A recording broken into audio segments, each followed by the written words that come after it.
system must be made by Tuesday next week in order to continue to receive notifications. The National Weather Service is confirming that there were 3 tornadoes in our region during the severe weather on Monday. They touched down in Muscuda, Germantown, and Marine, Illinois. The twister in Muscuda reportedly reached speeds of 118 miles per hour and blew down the metal walls of buildings owned by a trucking company. Meanwhile, the Missouri Department of Commerce and Insurance is reminding the public after Monday's storms that their insurance experts are available to answer your questions, investigate claims, and mediate disputes that you may have about your coverage. DCI Director Angela Nelson says if you suffered property damage, document that by taking photos and keep any receipts you have from making emergency fixes. People may not realize is how important insurance coverage is to helping a community recover from an event. Insurance policies really are the mechanism that helps us recover after devastating events. For questions or concerns about your insurance coverage, call the department's consumer hotline at 800-726-7390 or visit insurance.mo.gov/consumers. A bill aimed at limiting screen time in Missouri classrooms is moving closer to approval. The bill was passed yesterday by a Senate committee and is headed to the Senate. And 2 Illinois lawmakers are supporting legislation aimed at strengthening protections for children online. Senator Eric Harris of Alton. Right now, explicit websites can be entered by anyone with no real safeguards and, frankly, no real barriers. And the consequences of that are not hypothetical. Studies show that the average age of exposure to online pornography is just 12 years old. 12. That should concern all of us. We also know that exposure at a young age can be linked to negative emotional, psychological, and behavioral outcomes. Leading organizations like the American Academy of Pediatrics have been warning us about these risks for years. As part of the package, Harris is sponsoring the Adult Content Age Verification Act. It requires websites containing adult content to verify that users are at least 18 years old. This KTRS Business Minute brought to you by Walter Knoll Florist, the place for all your floral needs. Place your order anytime at WKF.com. Governor Mike Kehoe has proclaimed May as Beef Month in Missouri. That happened during a ceremony in America's Heartland Packing in Wright City. Beef production is a driving force of the state's agriculture economy, providing nearly $2 billion in sales and supporting more than 40,000 jobs. And now the markets, brought to you by JBL Financial. Tune into Straight Talk and Retirement Saturday mornings from 9 to 11. At close, the Dow down 280 points at 48,861. NASDAQ up 9 at 24,673. And the S&P 500 down 2 at 7,136. Now let's throw it to Paul for KTRS Sports and Traffic. Steve, the Cardinals go for their 3rd straight win over the Pirates tonight in Pittsburgh with Andre Palante on the mound. Last night, the Birds jumped Pirates pitching early and often in an 11-7 win. Nolan Gorman and Victor Scott went deep. And Mizzou football now has 8 high school prospects committed for the class of 2027. Our Tigers insider Eli Hoff reports the program is well ahead of last year's pace on the high school recruiting trail. I'm Paul Kopsky from the Royal Banks of Missouri Sports Desk, and now on to traffic. We have some construction slowdowns in Illinois. 64 East is running slow from 255 to 157, and 64 West is a little slow from 159 to near 157. This traffic report is brought to you by Fielder Electric. See what everyone is saying about the pros at Fielder Electric. Whether it's a new build or a 100-year-old home, Fielder Electric has you covered. From the KTRS Traffic Center, I'm Captain Paul Kopsky on the Big 550 KTRS. Our forecast calls for mostly sunny for the rest of the day. We could get a bit warmer up to around 67. Mostly cloudy skies tonight, an overnight low in the mid-40s. Tomorrow's high in the upper 60s. At 3:09, partly cloudy, 63 degrees at the Gold Tower at Westport. Steve Potter, KTRS News, the talk of St. Louis. Hey, it's Jill Farmer for Premier Heating and Cooling. You know how spring works in St. Louis. One week you're running the furnace, the next week you're flipping on the air conditioner. It's weather whiplash, and your HVAC system feels it too. That's why spring is the perfect time to have the experts at Premier Heating and Cooling check things out. Their technicians go through 5 years of training, well beyond industry standards. So when they perform a tune-up, they're making sure your system is running safely, efficiently, and ready for whatever the next St. Louis weather swing brings. If your furnace or air conditioner is older or starting to struggle, Premier can help with that too. They offer financing options that make replacing your system far more manageable, and a new unit can mean better comfort and lower energy bills all year long. So whether it's a quick tune-up or time for an upgrade, call the team that knows how to handle St. Louis weather. 636-916-1122, premierheatingcooling.net. Comfort you can count on. What have we learned about Heidi? But cockroaches were the least of her problems. Heidi had to fight for every opportunity. You know, Heidi is, even though she's very kind of sweet and innocent. Heidi wanted out of the slum, and her agent wasn't doing enough. Oh my God, they moved Heidi right next to me now. Although Heidi seems serene, she's a bit naughty. she uses an ancient folk remedy to help calm her down. Heidi is back.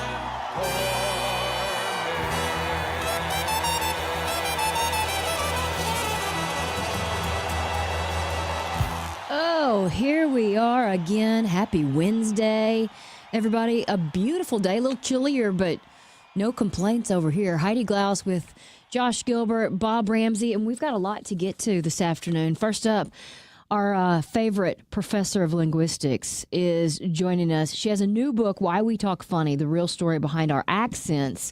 And we're going to talk about just the origin of human speaking. What did we originally do? Did we grunt? Did we make sounds? When did we start using words? And why do we have so many different languages? I think it'll be an interesting conversation with Valerie. Okay, tomorrow. Yeah. No, technically yesterday. Back off. Oh, okay. Right, no. Then at about 3:50, we'll talk to Brian Clark, ABC news anchor and correspondent, the Supreme Court's landmark decision on Voting Rights Act. We'll get the latest on that. In the 4 o'clock, Lauren Risley will join us. As you guys know, Josh is always looking for another way to make a little money. Yeah. So today we're going to talk about rental properties and what you need to look for. Is there a particular area that is hotter than others? How do you know when you rent it for a year, and when do you put it on Airbnb or one of those other sites? Oh, yeah, good question. Bob, do you want one tenant next year, or do you want a dozen different tenants? Yeah, I don't know. See, yeah. I don't know. You know? And obviously, putting on an Airbnb is a lot more work than just collecting rent. Is it more money? Right. Well, and there you go. We'll talk about the pros and cons with Lauren. We'll also check in with Jordana Miller, who is, of course, in Jerusalem, and Netanyahu's corruption trial. Is it on hold? What is happening? And we'll get a refresher, because I kind of forgot even what was involved with all of this, because it was 6 years ago that he was, it goes so far back. This guy has got the political, rubber banding of just about anybody. He's out of office, then he's in, then he's up on corruption charges, and now sounds he's familiar. The president again, and he's up for a re-election. There are some parallels. So that's coming up. And then in the 5 o'clock, we're going to talk to Steve Brusatte, who is the author of The Story of Birds, A New History from Their Dinosaur Origins to the Present. He is actually a paleontologist. So we'll talk to him about some of his digs. We'll talk to him about birds and his new book. He'll be in town a little later at 7 o'clock at the Clark Family Branch. But first, he's swinging by here. So looking forward to that. We got some entertainment news, and then we'll wrap this show up with some randoms. I saw this and immediately thought of Josh. People are confessing to things they learned embarrassingly late in life, Well, which I feel like happens on this show weekly Daily. with Josh. No, you guys came up with that. No. I think I'm par for the course in figuring out. Oh, no, you're not. No? No. Okay. No. Any specifics that I can revel in? On my list, or you want to go back in time of some of the things that you No, on have your just list. recently? On your list. Somebody thought Elton John was blind because all of his wild sunglasses. Yeah. I've never heard that one. I haven't heard it either, but I yeah. can see that. Somebody said that when you're told not to operate heavy machinery with certain medications, they mean cars. They always assumed it meant like a bulldozer or a forklift or something. Yeah. Something different. A forklift for sure. Yeah.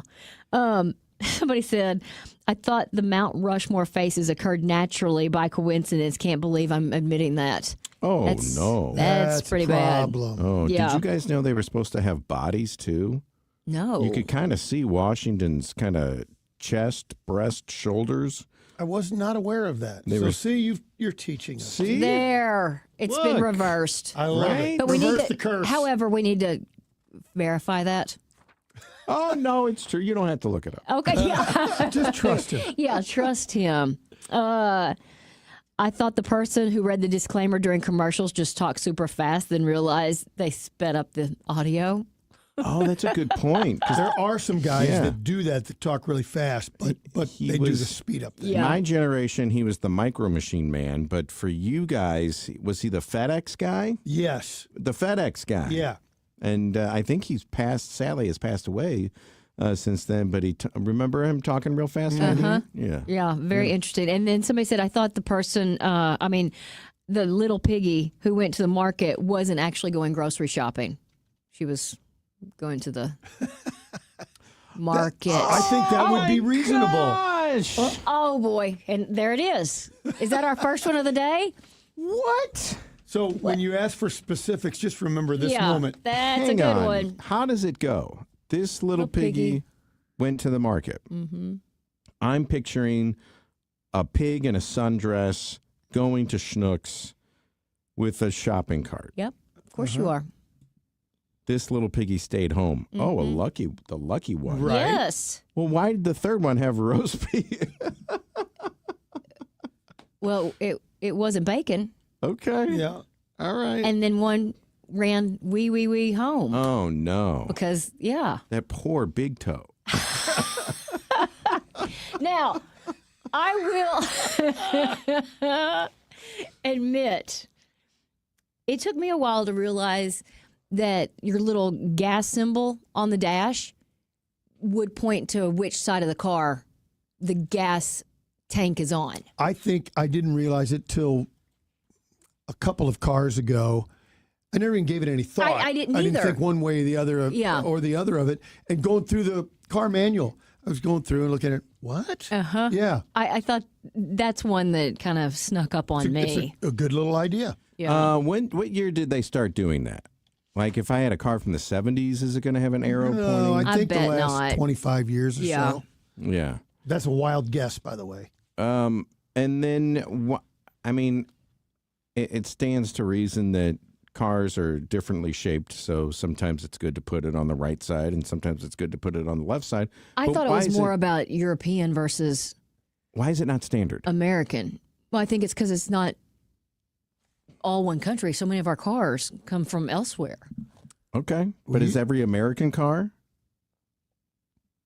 I've not On the given it left any side? thought, except remember, for our listeners of a certain age, we used to have many of our cars, the gas cap was behind the license plate. Oh, my Yeah. gosh. That's true. You watch the original Vacation. Yeah. Clark's got the new family truckster. I guess he'd never filled it up. And he's looking for can't find it, and sees this lady with her kid, and they pull the license plate down, and so he goes over and rips the whole thing off. Yeah. And she said, I found it was up on the hood. But why and where did they place the gas cap? Well, That's my question. Many U.S. vehicles have the filler on the left for driver convenience, but imports often place it on the other side for roadside emergencies. Well, that makes sense yeah. to fill up and not be standing in the traffic. road. Yeah. The small arrow or triangle next to the gas tank symbol, which indicates which side the fuel door is on, was invented in 1986 by Jim Moylan, an engineer at Ford. It was first introduced 1989 Ford Escort and Mercury Tracer So cars. 35 years or so. People call it the Moylan arrow. Huh. So Not Boy. very many people. No, I was going to say never everyone, heard it. everyone calls it that. I had never heard that term ever.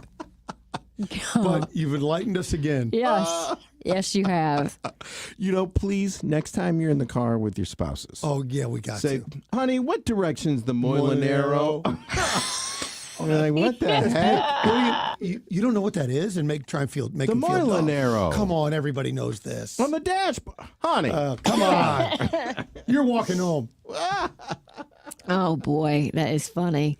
Our friend Susan said just tuned in and heard Josh singing the Little Pigs and thought you all had gone crazy. Thanks for the laugh. just Well, me. both things are true. Yeah, I was going to say it could be. Just Somebody me. said, my opinion, if you don't know what side your gas cap is on, you should not be driving. The only time it matters to me is to rent a car. Yeah. Because you know your own car. Yeah. Usually. I forget. And when I drive the wife's car, Well, that could be, if you haven't been in there, yeah. it's which side's it on? I think hers is on the. I've got a 4Runner Toyota Japanese. It's on. Dang it! You you don't don't even know Now I right don't What's even your now? know. Moylan arrow say? I think it's on the right side, and then hers is a Volkswagen German. I think it's on the left side. My Toyota used to be on the driver's side. On the driver's side. Jen Yeah. just got a Kia from HW Kia Sorento. I have no idea. I haven't driven it yet. Heidi's right. It's on the driver's side on the Toyota. Just remembered. Thank God the Moylan arrow. Somebody said my Toyota has it on the left, my wife's Mercury on the right. Oh, a Mercury. Normally, gas is opposite the exhaust side, is what somebody says. Oh, okay. Old pickups used to have the tank behind the seat.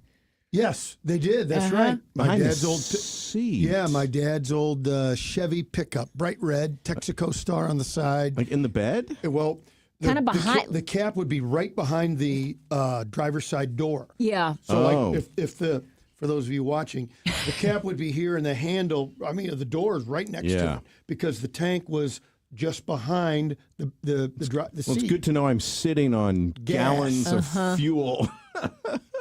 Wow. Very interesting. Hey, this is kind of cool. The top 10 big cities for Gen Z college grads. Now, it was chosen on things like starter home availability, economic diversity, career satisfaction. But guess what? St. Louis comes in number 7. Oh. So we're on a list for good. Well, we know we have a good cost of living here. Yes, We absolutely. have tons of universities and colleges here. I guess Great food. and food. That's Yeah. right. So and it a all good plays- work-life balance. And Yeah. I'd say there's lots to do here. And I think especially for younger people starting out, we have so many free things. When you think about the zoo and the art museum and art all those museum, things. yeah, all of that really plays a big part in the science center. Right. You know, if you're going to start a family and looking to do all of those things, kind of cool. Somebody said several Chevy models have the gas fill on the right side. Okay. Didn't Somebody realize that. said we have Ford and a Chevy, and they're different. Yeah. Well, they're made by two different. Well, but they're both domestics. Well, but we've been saying this whole time that somebody said a Mercury, and the Mercury is. And you don't know what parts sometimes are made Yes. overseas, That's even true. if it's a domestic car. Someone said, "Hey guys, there's an arrow on the gas gauge pointing to the side." They must have Thanks just for joining. joined us. just tuned it. Yeah. For that person, thank you for helping us. Do you know what the arrow's called? Oh. Yeah. Somebody said, which side of the gas tank is on my Tesla? Oh, I'm bragger. where's your battery Humble charger brag. at? Yeah, indeed. So, anyway, thanks for being a part of this fun conversation. Hopefully, you will continue to hang out with us here as we bring in Valerie Fridland, our professor of linguistics, to talk about how we started speaking in the first place. Okay, Eunice, travel plans. I need to be in New York on Monday, LA on Tuesday, New York on Wednesday, LA on Thursday, New York on Friday. Got it? Got it. So you want to work here. What really makes you think you deserve a job here? Well, sir, I think on my feet I'm good at figures and I have a sharp mind. Excellent. Can you start on Monday? Yes, sir, absolutely, without hesitation. Does anybody really talk like that? Have you ever ran into a fast talker? It happens all the time. Listen to some local sports stations, and the young guys talk really talk fast. so fast, it makes me nervous. Mm-hmm. Yeah? It's too much. Calm down. Slow down. We got tons of time. Yeah. It's okay. It's hard to understand fast talkers. I mean, they go so fast. It puts you on edge. It does. I wonder what they feel like. Normal. Yeah. Heard a great story about the window store the other day. Larry Thornton, the owner of the window store, 314-739-0002 or WSWindow.net, told me a story. He had a customer call him up and say that he wanted to replace his white vinyl windows with darker windows. And so, of course, Larry took care of him. So now they're all darker and sort of brown in color. Looks beautiful. They're energy efficient. There was no upselling. They're great quality windows, and Larry Thornton and the window store took care of him. That's what he does. The price is extremely reasonable, better than the national companies because there aren't the layers of middle management. The window store has been around for 38 plus years. Proud sponsor here at the Big 550 KTRS. Windows, and don't forget about doors. Doors can get really expensive real fast. That's why you want to go with a company you can trust. Installation, price, selection, quality. The window store. Window store. WSWindow.net. 314-739-0002, WSWindow.net. Hey, it's Julie Buck for our friends at Triad Bank. They are a full-service financial institution, and they've been in St. Louis for over 20 years with 2 locations, one at Clayton and Lindbergh, and the other one just west of 270 on Olive. If you've got your own business and you want to have a better banking experience, look no further than Triad Bank. Their mission is to provide a wide range of commercial and personal banking services to you and your business. For more, go to triadbanking.com. Great story about Michael Baldy and Baldy Electric. One of the wives called up and said, hey, we need an electrician. Call Michael Baldy. And the husband said, no, I can do it. Well, the wife overrode the husband, called up Michael Baldy at 314-968-9999. Maybe she checked the website first, baldyelectric.com. So Michael Baldy came out to the house. While he was at the house, the husband says, well, since you're here, I've got 3 or 4 other jobs for you. It turned out to be an all-day affair. They took care of everything. And so, no, the husband couldn't get it done. Good thing the wife called Baldy Electric, and now the whole house is fixed because of one simple phone call to Michael Baldy and Baldy Electric. Indoor, outdoor, brand new commercial building, an old Victorian home, it doesn't matter. Michael Baldy and his team of electricians will take care of you. 314-968-9999, Baldy Electric or baldyelectric.com. All hail Spamalot, the Tony Award-winning best musical comedy that will have you laughing your coconuts off. The Washington Post declares Monty Python's Spamalot is the funniest musical on Broadway. Entertainment Weekly calls it a hilarious fun fest. The Washington Post says it's unfair to laugh this much. Get your tickets now for the musical comedy event of the year, Spamalot, playing the Fabulous Fox May 5th through 17th. Tickets at fabulousfox.com. You know that honey-do list isn't getting any shorter, and you got to make a dent into it. Can I recommend going somewhere to helping you out? Schnarr's Hardware. Schnarr's Hardware has 2 locations, one in Webster and one in Ladue. One great family, 2 great hardware stores. Schnarr's Hardware. When you walk in with that list, you say, okay, I think I know how to do this one, but these 3 I need help on. And you know what? The people behind the counter at Schnarr's Hardware, that's what they do best. They have the expertise, so they can help you with electrical, help you with plumbing, painting, really anything at Schnarr's Hardware. They're small, they're compact, but it's that friendly neighborhood hardware store that has been the way it's been here in America for years, right? You remember when your grandfather took you to the hardware store. That's Schnarr's Hardware. The popcorn and the advice are free. So when you go to Schnarr's Hardware, 2 locations in Webster and in Ladue. Don't forget about the website, schnarrshardware.com. So for all of your hardware needs and that honey-do list, Schnarr's Hardware or schnarrshardware.com. Diana from Newstetter's Fine Jewelers here to remind you, we don't just offer the best pieces, we offer one of the last master hand engravers in our country. My father can create timeless, personal, and unforgettable pieces. Come by our showroom at the corner of Big Ben and Doherty Ferry or learn more online at wowdiamonds.com. You're listening to the Heidi Glaus Show with Josh Gilbert and Bob Ramsey on the Big 550 KTRS. He went to the market. This little piggy stayed at home. Okay, so I've been thinking about this, Heidi, and you said your wife texted you and said she didn't know? She didn't realize it either. And I said, well, what did you think that last one was screaming about? Okay, here's the full original story, because frankly, the song that we sing doesn't make any sense. A lot of songs that we sing don't make sense. 1760, famous Tommy Thumb's Little Storybook, first known version. This pig went to market. That pig stayed home. This pig had roast meat. That pig had none. This pig went to the barn's door and cried, weak, weak for more. So the pig is crying for more roast meat because he's hungry. What is wee all the way home? That's your crying. Where is the pig at this point? Running. How'd he get out? He realized what the market was and turned around quickly. Heading back home. Yes, screaming. It's warm and there's roast beef, but only for some of them. Yeah. Well, 1760, the beef market prices were very high. That's why they were sending the pig to the market. Yeah. 3:31. Time to get a check of traffic with Captain Paul. Heidi, in Illinois, 64 East is running slow from 255 to 157 due to road work and a construction note for tonight. Up to 2 southbound lanes of 270 will be closed between Olive and 64 from 8 p.m. until 5 a.m. tomorrow morning for road work. This traffic report is brought to you by the Rockwood School District.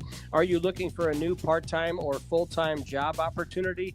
Consider Rockwood School District with openings for custodians, cafeteria workers, and groundskeepers with great benefits, competitive pay, and flexible hours. Apply online at rsdmo.org/jobs. That's rsdmo.org/jobs. From the KTRS Traffic Center, I'm Captain Paul Kopsky on the Big 550 KTRS.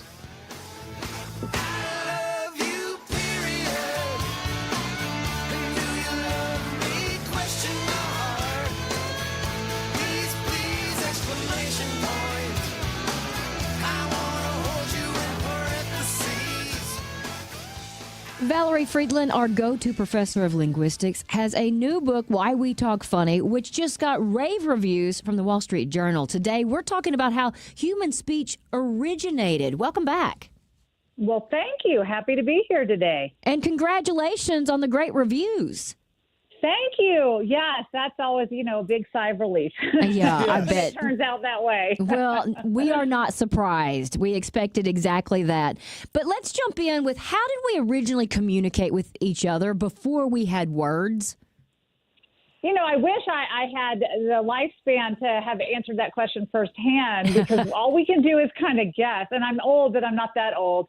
We don't absolutely know, but there are a bunch of really fun theories that have silly names, but actually make some true efforts at trying to figure out how it might have happened, and all evolving from some form of proto-language that would have existed. And, we think about Homo sapiens as having language, and they're the only sort of ape-like species we think evolved language to the degree that we did. But there actually was some research recently that suggested that Homo erectus might have had some of the capacity for language that Homo sapiens did, but that it never developed into a language. Well, obviously they died out too, so lots of bad things happened to them. But that Homo sapiens had sort of further development of these proto-language skills. And I always made the assumption, without any studying, I'm a guy, that's what we do.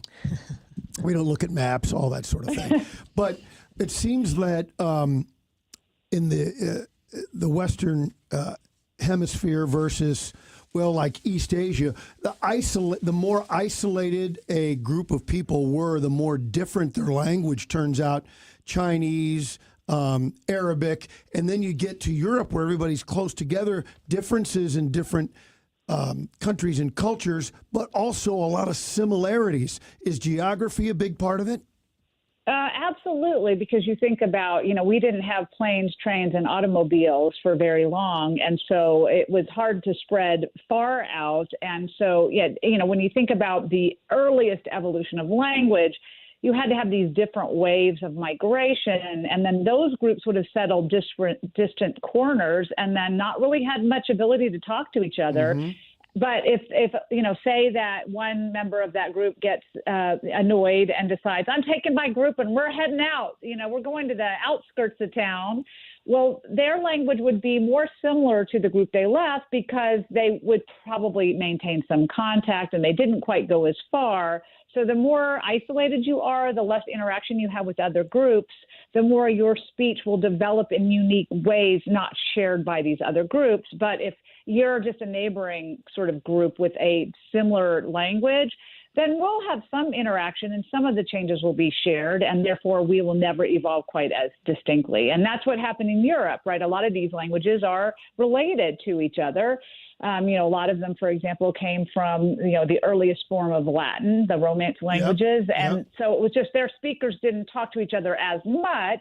But there's still a lot of underlying similarities because both of evolution in terms of the language they came from and also some type of contact that was probably continued over time. Valerie, obviously the Romance languages have a lot in common, the Germanic. I would question the Asian languages or maybe even Cyrillic, but are all language basically have the same foundations? I, me, we, you, us, that kind of stuff? Yes. Basically, there are some fundamental structures that all languages seem to share. And that's a lot of what basic linguistics is about. What are these sort of fundamental building blocks that all languages have? And it's not just, they all share these certain sounds, but a lot of them have really interesting properties in terms of how they structure sentences together in very particular ways, but not others. So, for example, there's a lot of languages which have like a negative particle to negate sentence, like we do not. I am not doing that. A lot of languages do that, right? So in French, je ne sais quoi, I do not know is the equivalent. But no language reverses the order of words to make a negative sentence. There's certain things that no language does and other things that almost all languages do. And so that gives us some hints about what probably the first or most primordial languages, their properties. And it's also driven somewhat by the way our brains work, that they see the world in certain ways. And so you will always have what we call, for example, agents before objects. So the thing doing the action to something is usually what you say first. And we find that that's a really significant pattern in world languages. And it probably has to do with the way we see the world. Like if the cat's chasing the mouse, you're not going to say the mouse first. You're typically going to say the cat first. Not all languages do that, but we find there is actually a patterning that is way more common. And it seems to relate to the way our brain processes information. Very interesting. How did we come up with our different accents? Well, that one, is probably a whole book's worth of an answer. But the short form is think about, we talked about migratory history, and these different groups would start from the same language source, and then they would leave and set out on their own destiny in a time when you really didn't see each other much again after you left.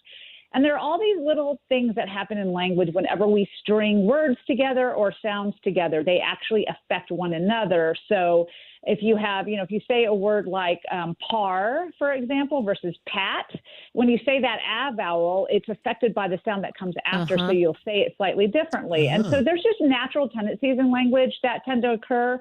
But if you're group A over in one spot and I'm group B in another spot and we're not talking anymore, these little small variations that just creep into our speech naturally because of the way our mouths are designed and our brains work, they will happen in both groups, but the outcome of them in terms of how sounds will be affected will be different. And once you get an accumulation of those differences that are not shared because you don't have contact, that's what we start to hear as an accent. And over time, they'll develop into completely separate languages if those speakers really have very little contact with each other. But a lot of times, like, the U.S. and Britain, there was enough continued contact that the language stayed somewhat similar with just some slight variations that kind of indicated identity.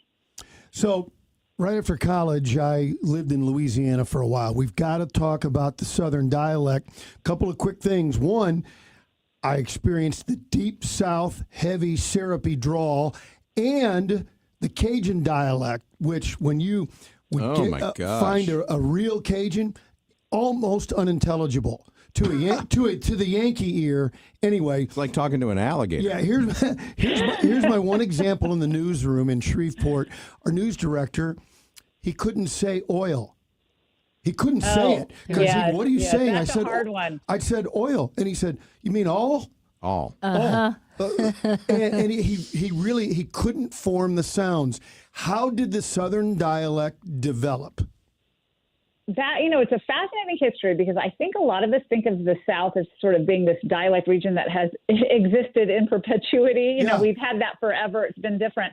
But the noticeable features of the Southern accent that we most comment on today, like the Southern drawl or the pin-pen merger or saying, far for fire, all those things that we notice, and even the y'all, those are actually relatively recent. They only came about after the Civil War. Whoa. So we don't see evidence of those in any kind of documents we have, which are either written documents or enclave communities of speakers that left after the Civil War. So there were, for example, a bunch of, they were called the Confederados. There were like 10,000 Southerners that moved to Brazil after the Civil War because they weren't happy with how it had ended up. And they established a community. I think it was even called like Americana in Brazil. And they had the dialect. It's been called the time capsule for this, 1800s Southern English. Wow. We don't see evidence in that English either of those features. And not in Civil War questionnaires that veterans filled out, so that there's no evidence of it.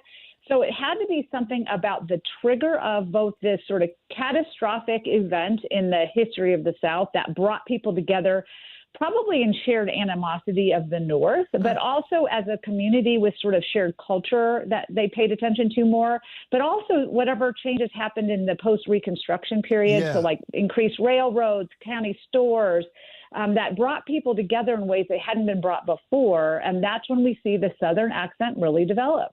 Mighty fine. So Bob's friend who cannot say oil. I listen to some of the African languages that have clicks in them.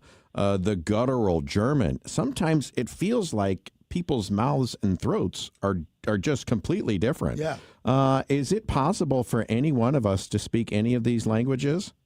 100%, right? So it's nothing about our architecture that's different. All that's different in terms of what language I will speak is the exposure I have as a baby. And that's really what sets your mouth and mind on a certain path. Wow. But we're all born with exactly the same ability to speak a click language or speak a language like English that has TH sounds that really mess people up. So, for a speaker of a click language, TH would be hard to pick up because those languages don't have TH. But for a speaker of English, a click language is definitely no joke to pick up because they're very complex. And actually, probably the oldest languages are click languages. So those are all mainly in Southern Africa, so they tend to be sort of in one spot.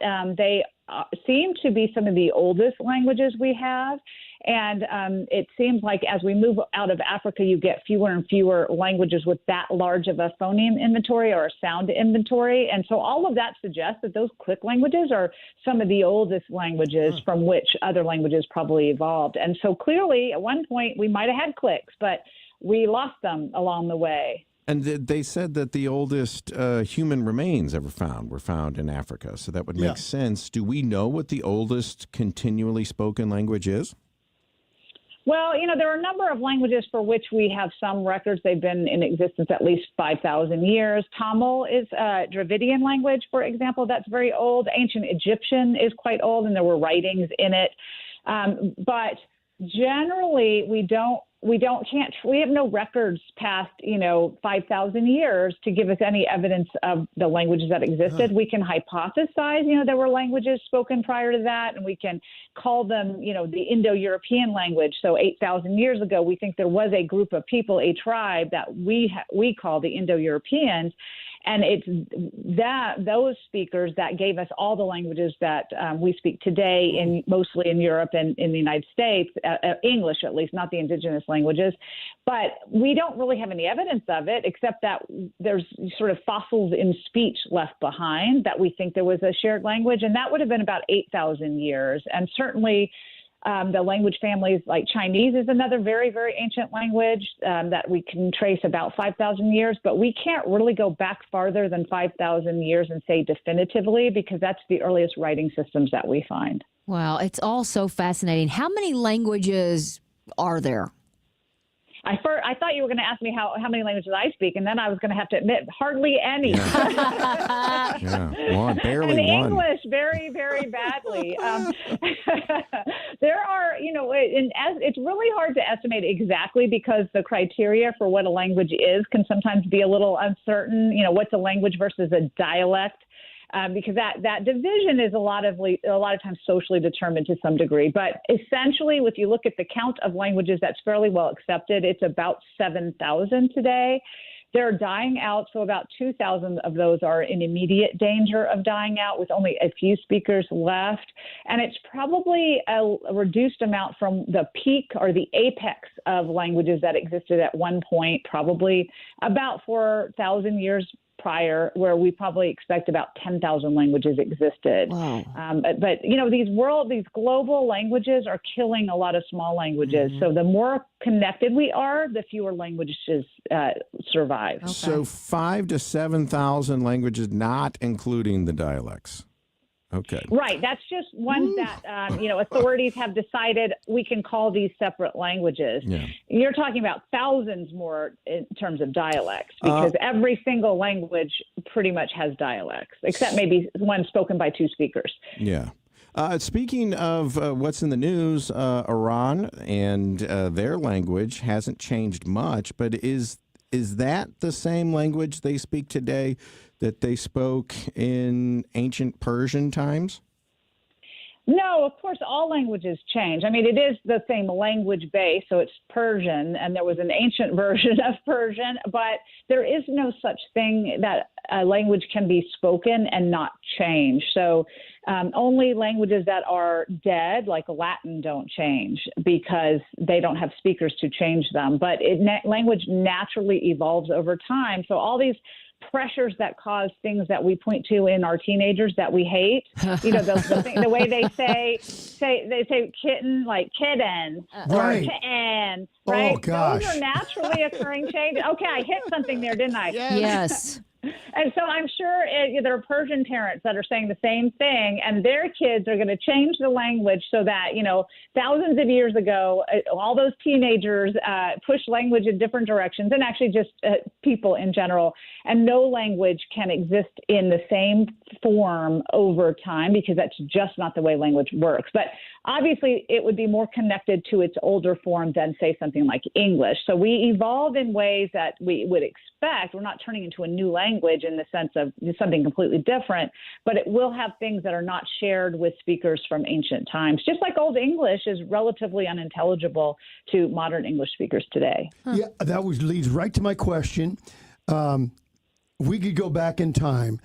How far back would we have to go to England or Scotland or Ireland, depending on where our ancestors are from, to be able to not understand what the heck they're saying to us? Well, how many of you have ever read Shakespeare? Yeah, yes, so true. I mean, my kids would tell you that Shakespeare hung them up, but most people would say Shakespeare is relatively intelligible. A lot of the problems are not with sort of the sentences seeming weird in their structure, but more words we don't really use anymore and don't understand, or that have changed meaning. And also it required reading, which my kids were obviously like, oh my God, I don't understand any of this because it requires reading a book. Shakespeare on tape. Exactly. But if you go back just, even to Chaucer's time, which is just a few hundred years earlier than that, it's starting to get kind of dicey, but you can probably understand a decent portion of it, like 60%. That 40% is pretty important, though, that you don't understand, but you can kind of get the gist of what's going on. You go back to Beowulf, which is sort of 1,000 years ago, And it is basically like German. I mean, it's not the same thing as modern German, but it was a different language. And I think you could qualitatively and quantitatively say that we could count them essentially as different languages, that English has changed so much in the modern mouth that it is no longer even understandable to a modern English speaker. And that's why Beowulf was such torture when you were a kid. So it has evolved through wars, through Vikings, the Norman conquest. But not only that, literacy, the shifting of where sort of the capitals were in Britain, from more northern immigration, all those things create different patterns of interaction, and those can drastically reshape the way that we sound. Wow, it is so fascinating. We're so happy to have you be a part of this show and teach us something every other week. Valerie's new book, Why We Talk Funny, The Real Story Behind Our Accents, is out now, so you can find it wherever books are sold. Thank you so much. Of course, always a pleasure. 10 minutes before 4 o'clock, Captain Paul, how's traffic? Heidi, the roads are mostly quiet right now, just the usual slow spots. 64 East is crowded around 170. 64 West busy in front of Forest Park. In Illinois, 64 East is running at less than 30 miles per hour from 255 to 157. This traffic report is brought to you by Neighbors Credit Union. If you're ready to upsize, downsize, or first-time home buy, turn to the team at Neighbors Credit Union. At Neighbors Credit Union, you'll find great rates, expert advice, and personalized friendly service throughout the entire home loan process and beyond. That's just what you'd expect from a great neighbor. Apply online today at neighborscu.org.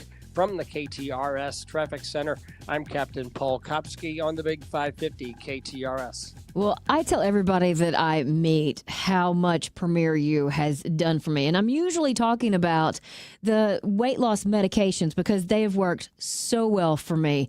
You know, it's basically the generic version of Ozempic or Wegovy, one of those. But here's what else you can experience at Premier U. They have an immunity boost IV therapy. I've done it a handful of times. And, you know, you probably are taking different vitamin each day. And if you're feeling a little sluggish or maybe like something is, you know, coming on, you can go to Premier U and get this IV that's loaded with zinc and vitamin C and B vitamins, everything your body really needs to stay strong and fight off all of that funk. Because I don't know about you guys, there is nothing worse than a spring or summer cold. I cannot stand it as far as that goes.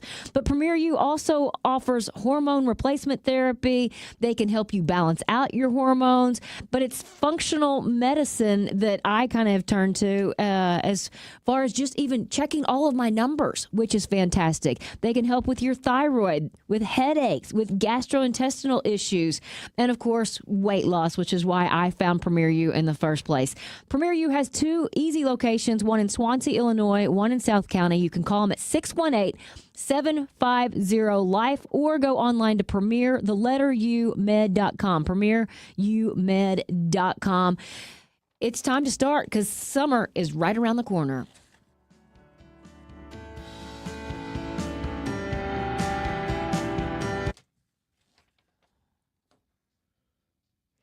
Well, in a landmark decision issued today, the Supreme Court in Louisiana versus Calais struck down Louisiana's second majority black congressional district. Brian Clark, ABC News anchor, correspondent in New York, joins us with the latest. Did anybody see this coming? Yes, frankly. I think there was a thought that this could go this way based on the makeup of this court, based on some of the past decisions that have chipped away at the Voting Rights Act that we have seen under the John Roberts Supreme Court. I think the surprise is that this dealt with a certain section of the Voting Rights Act of 1965, Section 2, and the court did not completely wipe out Section 2. But it made it a little bit harder to satisfy. And the dissenting justices, led by Elena Kagan, said you might as well have just completely gotten rid of Section 2. But so the fact they didn't completely overturn Section 2 was maybe the only real surprise we saw today. So none of us in this room are legal scholars, so help me understand this. The Voting Rights Act says that you can't, make a majority white district anywhere. And so was the ruling today to say, well, you also can't do it for majority black. Pretty much. I think you are a legal scholar. Easy now, Brian. Easy. Judge Josh. No, Yeah. we're Ready to right rule. there. The Voting Rights Act essentially allowed for, race to be taken into consideration to address past discrimination. But we've seen that get chipped away. There used to be a requirement that in these areas, if they wanted to change their methods of election, they had to get pre-clearance from the Justice Department. Well, about 13 years ago, Chief Justice Roberts and this court, they said, no, that's no longer the case because, we're past that time. So now this is another area where they've gotten rid of part of that, one of those requirements. And yes, to your point, what it was doing was saying, okay, we can take this in race into consideration because we looked at Louisiana's congressional map. There was only one district that was majority black, and black residents make up at the time about a third of Louisiana's population. So the legislature drew a second just to get that, what they said was a more, a representative portion in a district. But now the court today is saying that that cannot be the basis for these maps. Yeah, with all the controversy, we had controversy about these districts in Missouri, and it's all over the country, and everybody's fighting both sides of the aisle. And why isn't it just a population density question and divided up equally? I don't understand. I do understand because it's politics, but couldn't the Supreme Court help settle that? Yeah, and then I was thinking about this in the car, Brian. There are lines that exist. They're called county lines. Well, why isn't it drawn on county lines? Why is it going through my backyard? That's a great question, and it's that gerrymandering where now it's down to a science where representatives from both sides, both parties, they want to try to maximize their chances, and it's this kind of horse trading that goes on about how these districts are going to be drawn. As for why the Supreme Court couldn't just make one rule, well, that's tough because the states have the authority to conduct their own elections. Yep. So there's that federal authority isn't there to rule it down to that level. But yeah, I think there are more. There certainly could be more practical things. I think the problem when you talk about counties, you look at populations of counties where you get, think about a place like Texas, as big as it is. Some counties have more populations than entire states, whereas other counties are extremely sparse. So that's where it could get difficult. But yeah, I don't think there'd be much disagreement that the system we have, especially when you see what these districts look like, is pretty crazy. Yeah. Brian, do we think that there'll be other issues in states to follow now? Yes, certainly in voting. And I think the big question, we've heard President Trump really urging Republicans to pursue redistricting. But the question is, okay, if that happens now, can that be done in time for the midterms? And we don't know the answer to that. So we'll see if states do that. And then we could also see, does this become are some other civil rights laws now on weaker ground if they're based on race and these kinds of categories? Some of the Fair Housing Act and different elements there. Is somebody going to try to chip away at those? And would the court look at that differently? That's, I think, a question for further down the road. But the question for right now in the shorter term is definitely how this is going to impact, our elections and our control of Congress. Yeah. Brian Clark, we appreciate your insight. Thank you. Thank you. Kirkwood Florist has been a family-owned florist and gift shop since 1951. For over 70 years, Kirkwood Florist has been delivering extraordinary floral experiences every day for every event. Kirkwood Florist has an award-winning design team, friendly customer service and logistics staff, and a great gift shop. They offer same-day, fast delivery to most St. Louis areas if in by noon, with fresh flowers, plants, and unique gift items. Kirkwood Florist, family-owned since 1951. KirkwoodFlorist.com. Outstanding, meticulous, friendly, professional, trustworthy. These are the words from actual customer reviews used to describe Morelli tuck pointing. John Morelli and his family have been providing the very best in tuck pointing in St. Louis for 35 years. Morelli repairs chimneys, walkways, porches, foundations, entire homes, anything to do with brick or stone.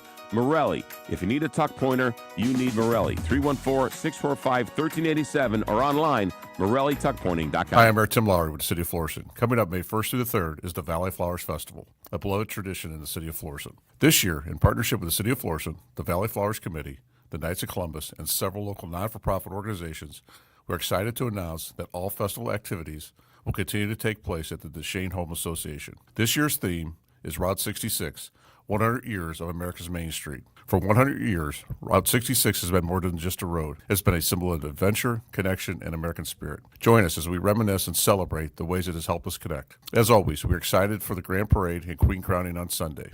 We can't wait to see you and your family.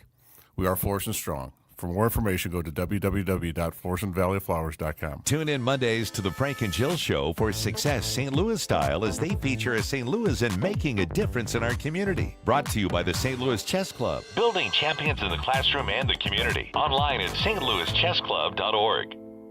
The Big 550. KTRS St. Louis. From ABC News. I'm Lindsay Davis, anchor of Prime, streaming weeknights on ABC News Live. Civil rights advocates are calling the Supreme Court ruling a blow to the Civil Rights Act, finding Louisiana's second majority black congressional district was unconstitutional. ABC's Stephen Portnoy has more. The court's 6-3 ruling leaves Section 2 of the Voting Rights Act on the books, but it interprets it in a new way, making it easier for states to skirt claims that their congressional maps violate the law. The opinion by Justice Samuel Alito was joined by his 5 conservative colleagues. The court's 3 liberal justices dissented, with Elena Kagan warning the ruling eviscerates the law's key protections and will result in the systematic dilution of the voting power of blacks and other minorities. Talks between the U.S. and Iran remain stalled. Top Pentagon officials testified today defending the war and proposed a $1.5 trillion military spending package. Analysts say the war has cost $25 billion so far. The ongoing war and concerns over inflation prompted the Federal Reserve Board to keep interest rates unchanged. ABC's Selena Wang has more. Looming over this decision is so many unknown factors, including the ongoing war in Iran, the impact that's had on energy prices, on raising inflation. So they need to contend with whether or not this is a one-time price shock or if this is going to continue to impact the economy over the long term. Former FBI Director James Comey appeared in Virginia federal court a day after a federal grand jury indicted Comey for his Instagram post showing shells in the formation of 8647. Prosecutors allege it was a threat against President Trump. ABC's Jonathan Karl says it's the latest effort by the Trump administration to prosecute Comey. Look, I've been talking to current and former federal prosecutors who are calling this the flimsiest federal indictment that they have ever seen. Even Trump's allies are privately calling it embarrassing, or as one very prominent former Trump DOJ official told me last night, depressing. Comey was released without conditions pending his case. You're listening to ABC News. Progressive knows you think the grass is always greener, like maybe you ride a motorcycle. But today, it's raining. So you wish you had an RV, but if you did, you'd have to listen to some guy parked next to it at a campsite plays acoustic guitar. Now, before you start wishing you had a boat, remember, your brother-in-law would invite himself every weekend. Permission to come aboard, Captain? But one thing that is greener is the money you could save when you bundle your RV, boat, or motorcycle with your home or auto with Progressive. Progressive Casualty Insurance Company affiliates and third-party insurers. Not available in all states or situations. Why'd I go to the doctor? Working on the farm, my heart kept skipping a beat. I didn't think much of it, but my daughters made me get checked out. Turns out I have atrial fibrillation, which increases the risk of stroke about 5 times. Symptoms like irregular heartbeat, heart racing, chest pain, shortness of breath, fatigue, or lightheadedness can come and go.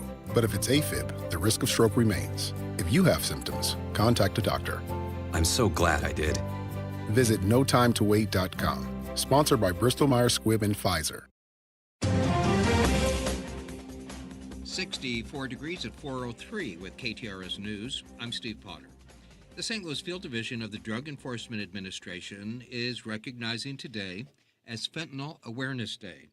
The drug remains the leading cause of death among Americans between the ages of 18 and 45, and the St. Louis Field Division reports that more than 2,000 deaths have happened in the 12 months leading up to November of 2025 across Missouri, Illinois, and Kansas. A new survey reports that Missouri ranks 49th out of the 50 states in having the lowest starting salaries for teachers. Speaking yesterday on the Heidi Glaus Show, Missouri National Education Association President Rebecca McIntosh was asked if that low ranking affects the popularity of education as a major at Missouri universities and if people still want teaching careers here. They do. They really do. And there's so many positives about the career. It's the best job in the world. I'll say it 10 times a day. It is the job that makes all other jobs possible. Mm-hmm. However, we shoot ourselves in the foot and we make it very difficult for aspiring educators to join the profession, to have a long-term career, to support a family, to have a living wage.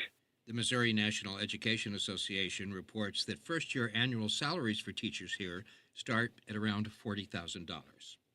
Governor Mike Kehoe has proclaimed this as Apprenticeship Week in Missouri to raise awareness of the critical role apprenticeships play in developing a skilled workforce and supporting the state's long-term prosperity. In Missouri, more than 10,000 young people between the ages of 16 and 24, nearly 1,300 veterans, and over 500 residents 55 and older are currently participating in registered apprenticeship programs. Yesterday, Illinois Senator Dick Durbin was part of a hearing to review the president's fiscal year 2027 budget request for the Department of Education. He questioned Secretary of Education Linda McMahon about how her department is supporting students defrauded by for-profit colleges. Durbin says that while for-profit colleges enroll only 8% of American college students, those students account for 30% of all student loan defaults. I send a letter every year to every high school principal, teacher, and counselor, warning them that the glossy mailings which these students receive about these for-profit schools don't tell the whole story. McMahon agreed that these schools should be held accountable and that those students should receive the loan discharges that they were promised. This KTRS Business Minute brought to you by Walter Knoll Florist, the place for all your floral needs. Place your order anytime at WKF.com. Bella's Coffee Cafe on Washington Avenue in down St. Louis is officially celebrating its grand opening this afternoon. It's billed as an all-day cafe and bar and will be open 7 days a week. Now the markets, brought to you by JBL Financial. Tune into Straight Talk and Retirement Saturday mornings from 9 to 11. At close, the Dow down 280 points at 48,861, NASDAQ up 9 at 24,673, and the S&P 500 down 2 at 7,136. Now it's time for Paul with KTRS Sports and Traffic. Steve, the Cardinals go for their third straight win over the Pirates tonight in Pittsburgh with Andre Palante on the mound. Last night, the Birds jumped Pirates pitching early and often in an 11-7 win. Nolan Gorman and Victor Scott went deep. And St. Louis City SC continues their journey through the U.S. Open Cup tonight in Chicago. The Fire hasn't lost a match of any kind since mid-March. I'm Paul Kopsky from the Royal Banks of Missouri Sports Desk, and now on to traffic. The roads are mostly quiet right now, just the usual slow spots. 64 West is busy from Kings Highway to Clayton Skinker and in Lake St. Louis. 270 South is crowded from 64 to Manchester. And in Illinois, 64 East is heavy from 255 to 157. From the KTRS Traffic Center, I'm Captain Paul Kopsky on the Big 550 KTRS. Our forecast calls for gradually clearing skies tonight, an overnight low in the mid-40s. Sunny tomorrow with a high near 69. At 7 minutes past 4 o'clock, mostly cloudy, 64 degrees at the Gold Tower at Westport. Steve Potter, KTRS News, the talk of St. Louis. The choice of a lawyer is an important decision and should not be based solely on advertisements. When you're injured, everything changes. The stress, the bills, the uncertainty. One call changes it all. Underlaw. They step in, they take on the fight, and they don't back down. You can count on Onderlaw. Onder wins. At Onderlaw, they've recovered over $5 billion for their clients. No surprises, no hidden fees, just results. Online at onderlaw.com. Onder wins. Hi, everybody. McGraw-Millhaven here for family-owned and family-operated Lisi Lumber since 1872. Lisi Lumber is now producing and delivering custom kits for pre-assembled trestles, pavilions, and pergolas made to your specifications. Union-made, union-delivered, homeowners and do-it-yourselfers, you're going to love this. Got an idea? Send them a sketch and some dimensions, and they'll do the rest. For the best woods and pre-assembled hardscapes, call Lisi Lumber at 618-234-0105 or LisiLumber.com. Hello, this is Walter Knoll from Walter Knoll Florist. Mother's Day is a cherished occasion, a time to honor the special women in our lives who mean so much. Our beloved matriarch, Gail Knoll, inspired our family's passion for floristry before she passed. Her legacy lives on in each bouquet we create. We're giving away 10 stunning bouquets to 10 deserving moms to celebrate Gail's memory. Tune in to KTRS to learn how you can nominate a wonderful mother in your life. Happy Mother's Day from all of us at Walter Knoll Florist.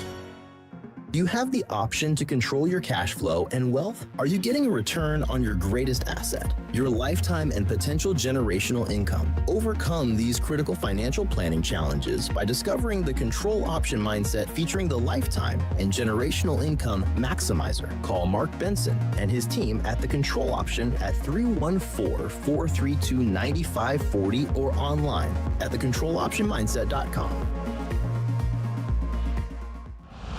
The Big 550 KTRS wants to celebrate a few people that have made an impact in St. Louis media. From radio, print, advertising, PR to television, we congratulate our very own Frank Cusimano as an inductee to the St. Louis Media History Hall of Fame. Along with KTRS contributors Kent Earhart, John Perchborn, and Alvin Reed, and a longtime friend of the Big 550, Dan Farrell with the St. Louis Cardinals. Congrats to everyone from the Big 550 KTRS. The reason we are the talk of St. Louis. You're listening to the Heidi Glaus Show with Josh Gilbert and Bob Ramsey on the Big 550 KTRS.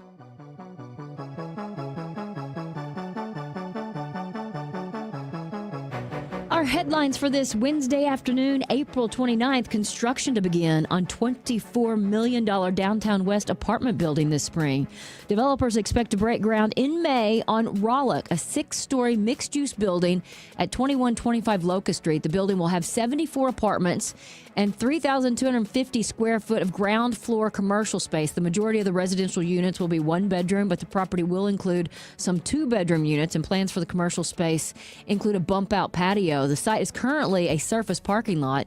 Rollick is the first phase of a 2-part development. The second phase, a 113-unit residential building named Rhythm, is expected to break ground on Washington Avenue later this year or early 2027. Rhythm is slated to have 400-space parking garage with about 8,000 square feet of commercial space. Rollick and Rhythm are part of a $200 million mixed-use redevelopment in downtown West, first announced in 2022. So I'm happy that that's moving forward. Funny you should bring that up. The Post-Dispatch is having their 6-part series on downtown. Yes. And the one today is about office space and how people have moved out, businesses, and how they could possibly, mentioned it yesterday, turn the AT&T building into residential, and it hasn't happened yet. But I wanted to remind everybody that Kevin McDermott will join us again on Monday when the series is over. Okay. And in the meantime, it is free on the STL Today website. There's a paywall for some stories. These stories they've made, all 6 of them are free. Well, that's interesting. Mm-hmm. Okay. Heidi, you already live in the city. Josh, you live in a great community in St. Charles, and you have a young child. I do. We're about to be empty nesters. Is it going to be in 16 months? Is it going to be in 2-3 years? I don't know, but at some point, we're probably going to downsize. And if these developments happen in the city, I think that's a kind of lifestyle Jen and I could get used to and really seriously look at it. At least somewhere walkable, like the Hill or Clayton or Kirkwood or Webster. But if downtown and downtown West, it's going to be more affordable for sure. Yeah, and if it develops and you can go to the grocery store and drop your clothes at a cleaner's, and we would absolutely look at it. That's really cool. Yeah. Yeah. I know a couple of people who have done that kind of in their second chapter of life. Yeah. And have enjoyed it. Taco Bell. You don't go to Taco Bell. Not very often. Josh, you like Taco Bell like I do. Oh, God, I love it.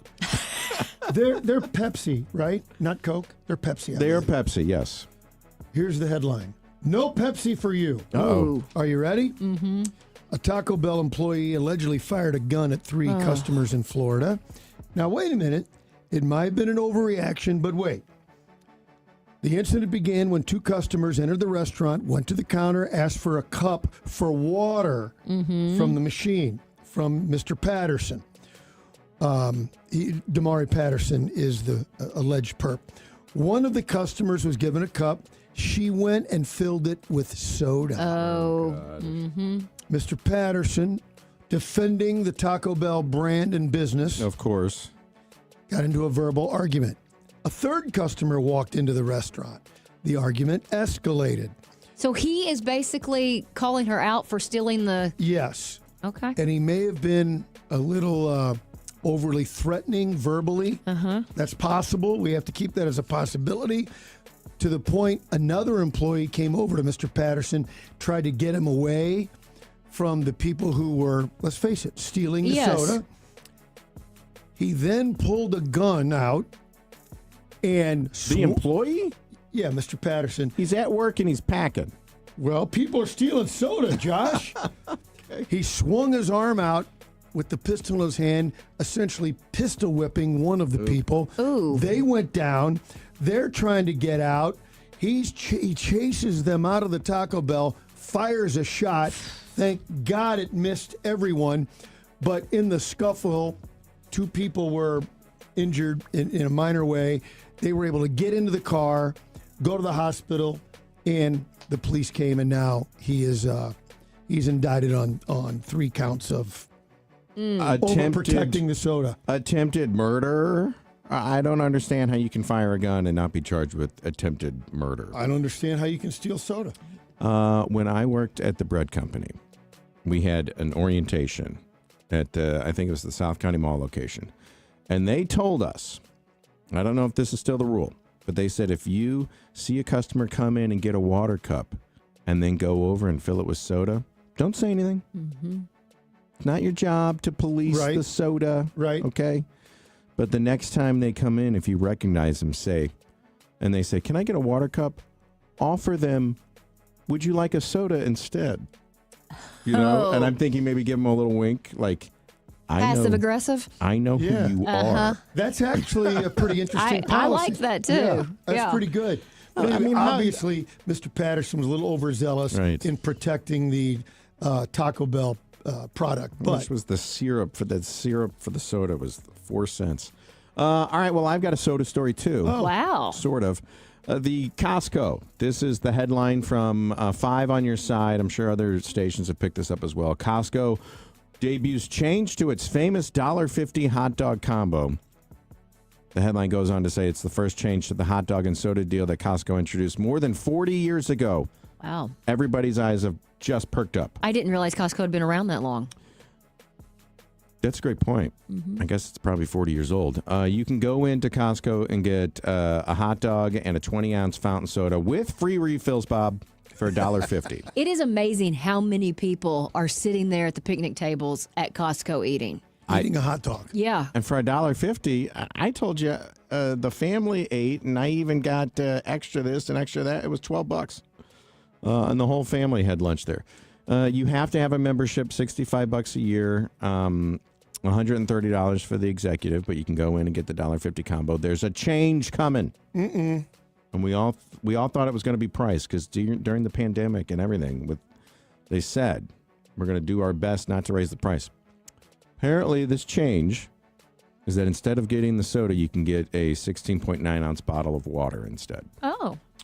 So, I mean, Big I would change. think that would be more expensive for Costco. So if you see the I would headline, too. just know nothing is changing with the hot dogs. The original CEO and founder said the hot dog price will not change as long as I'm around. And there is a interview where he is quoted as talking to the new CEO and said, if you change the price of the hot dog combo, I will kill you. Whoa. So he is pretty... Maybe you should hire this Mr. Patterson. Both seem to be very extreme. But seriously, though, the bottle of water, the bottle itself probably costs more than a cup of soda. I would think so, too. I was walking out of the Sam's Club, though, and they're selling bottles of water for 25 cents. So we've been scammed on bottled water for 50 years now. Yes, Of Bob. course. Of course. I'll tell you where you're not going to get scammed is Walter Null Florist. And I can't believe that Mother's Day is next weekend, May 10th. It is? Yes. Oh, it's early. It is extremely early. Are you sure? Yes, I am positive. I'm looking at it right now. Oh, no. You She's better not get calendar going. challenged, I don't think. But we want to hear from you guys. We want to hear about your mom or maybe a mother figure. And then if you text us, tell us why your mom is deserving of flowers from Walter Knoll. We're going to pick a winner, and that mom's going to get some flowers from, of course, the best Walter Knoll florist. So give us a text. 84126 is, of course, the text line. And let us know why your mom is so special or why that mothering figure in your life is so special. And maybe she'll get some flowers from Walter Knoll.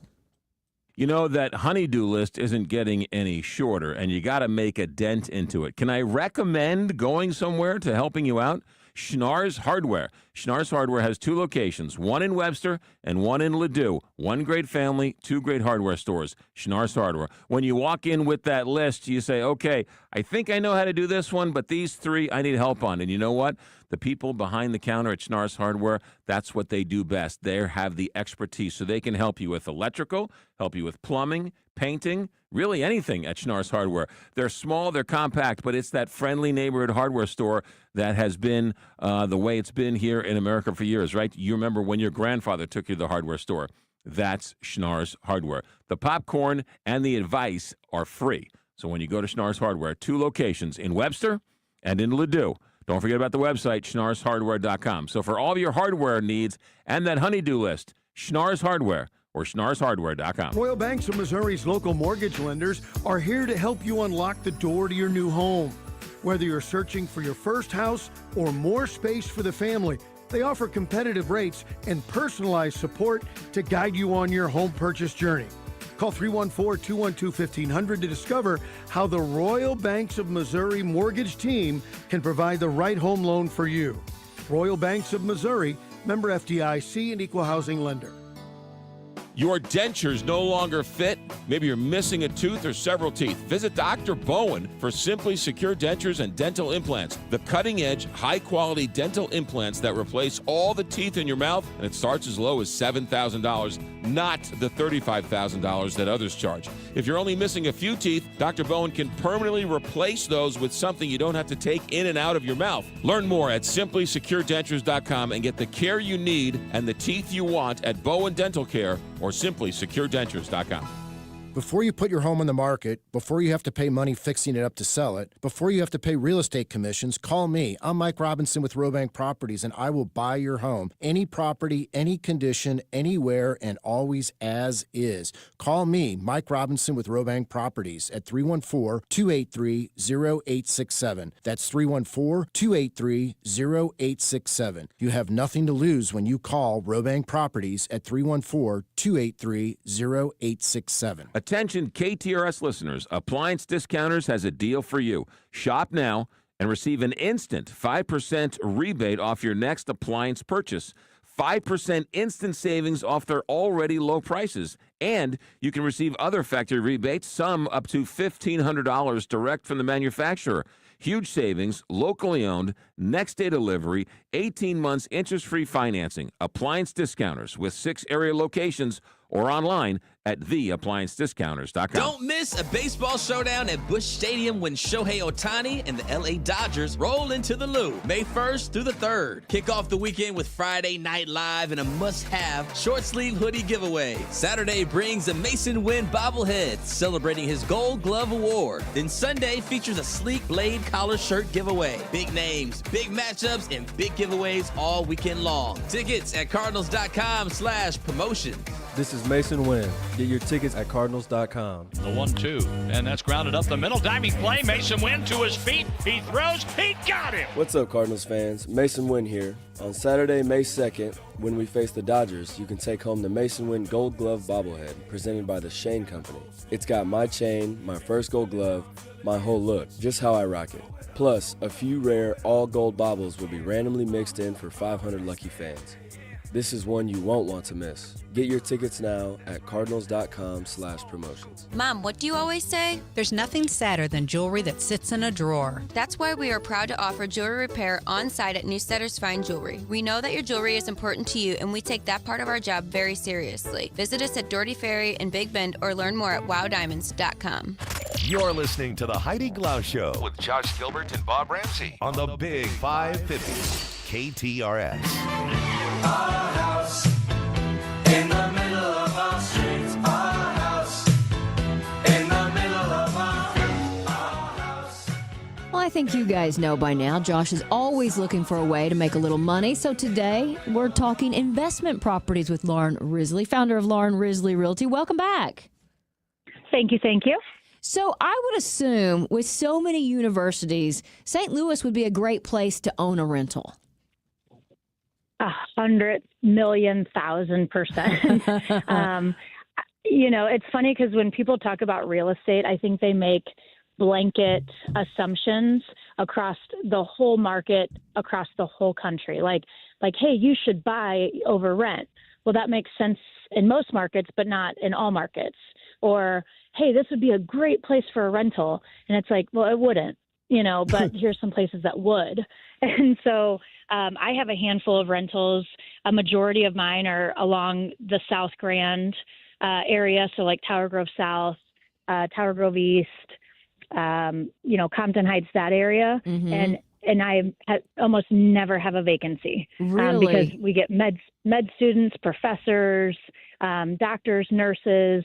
It's a great, great area for rentals. So is that the hottest area, or are there others?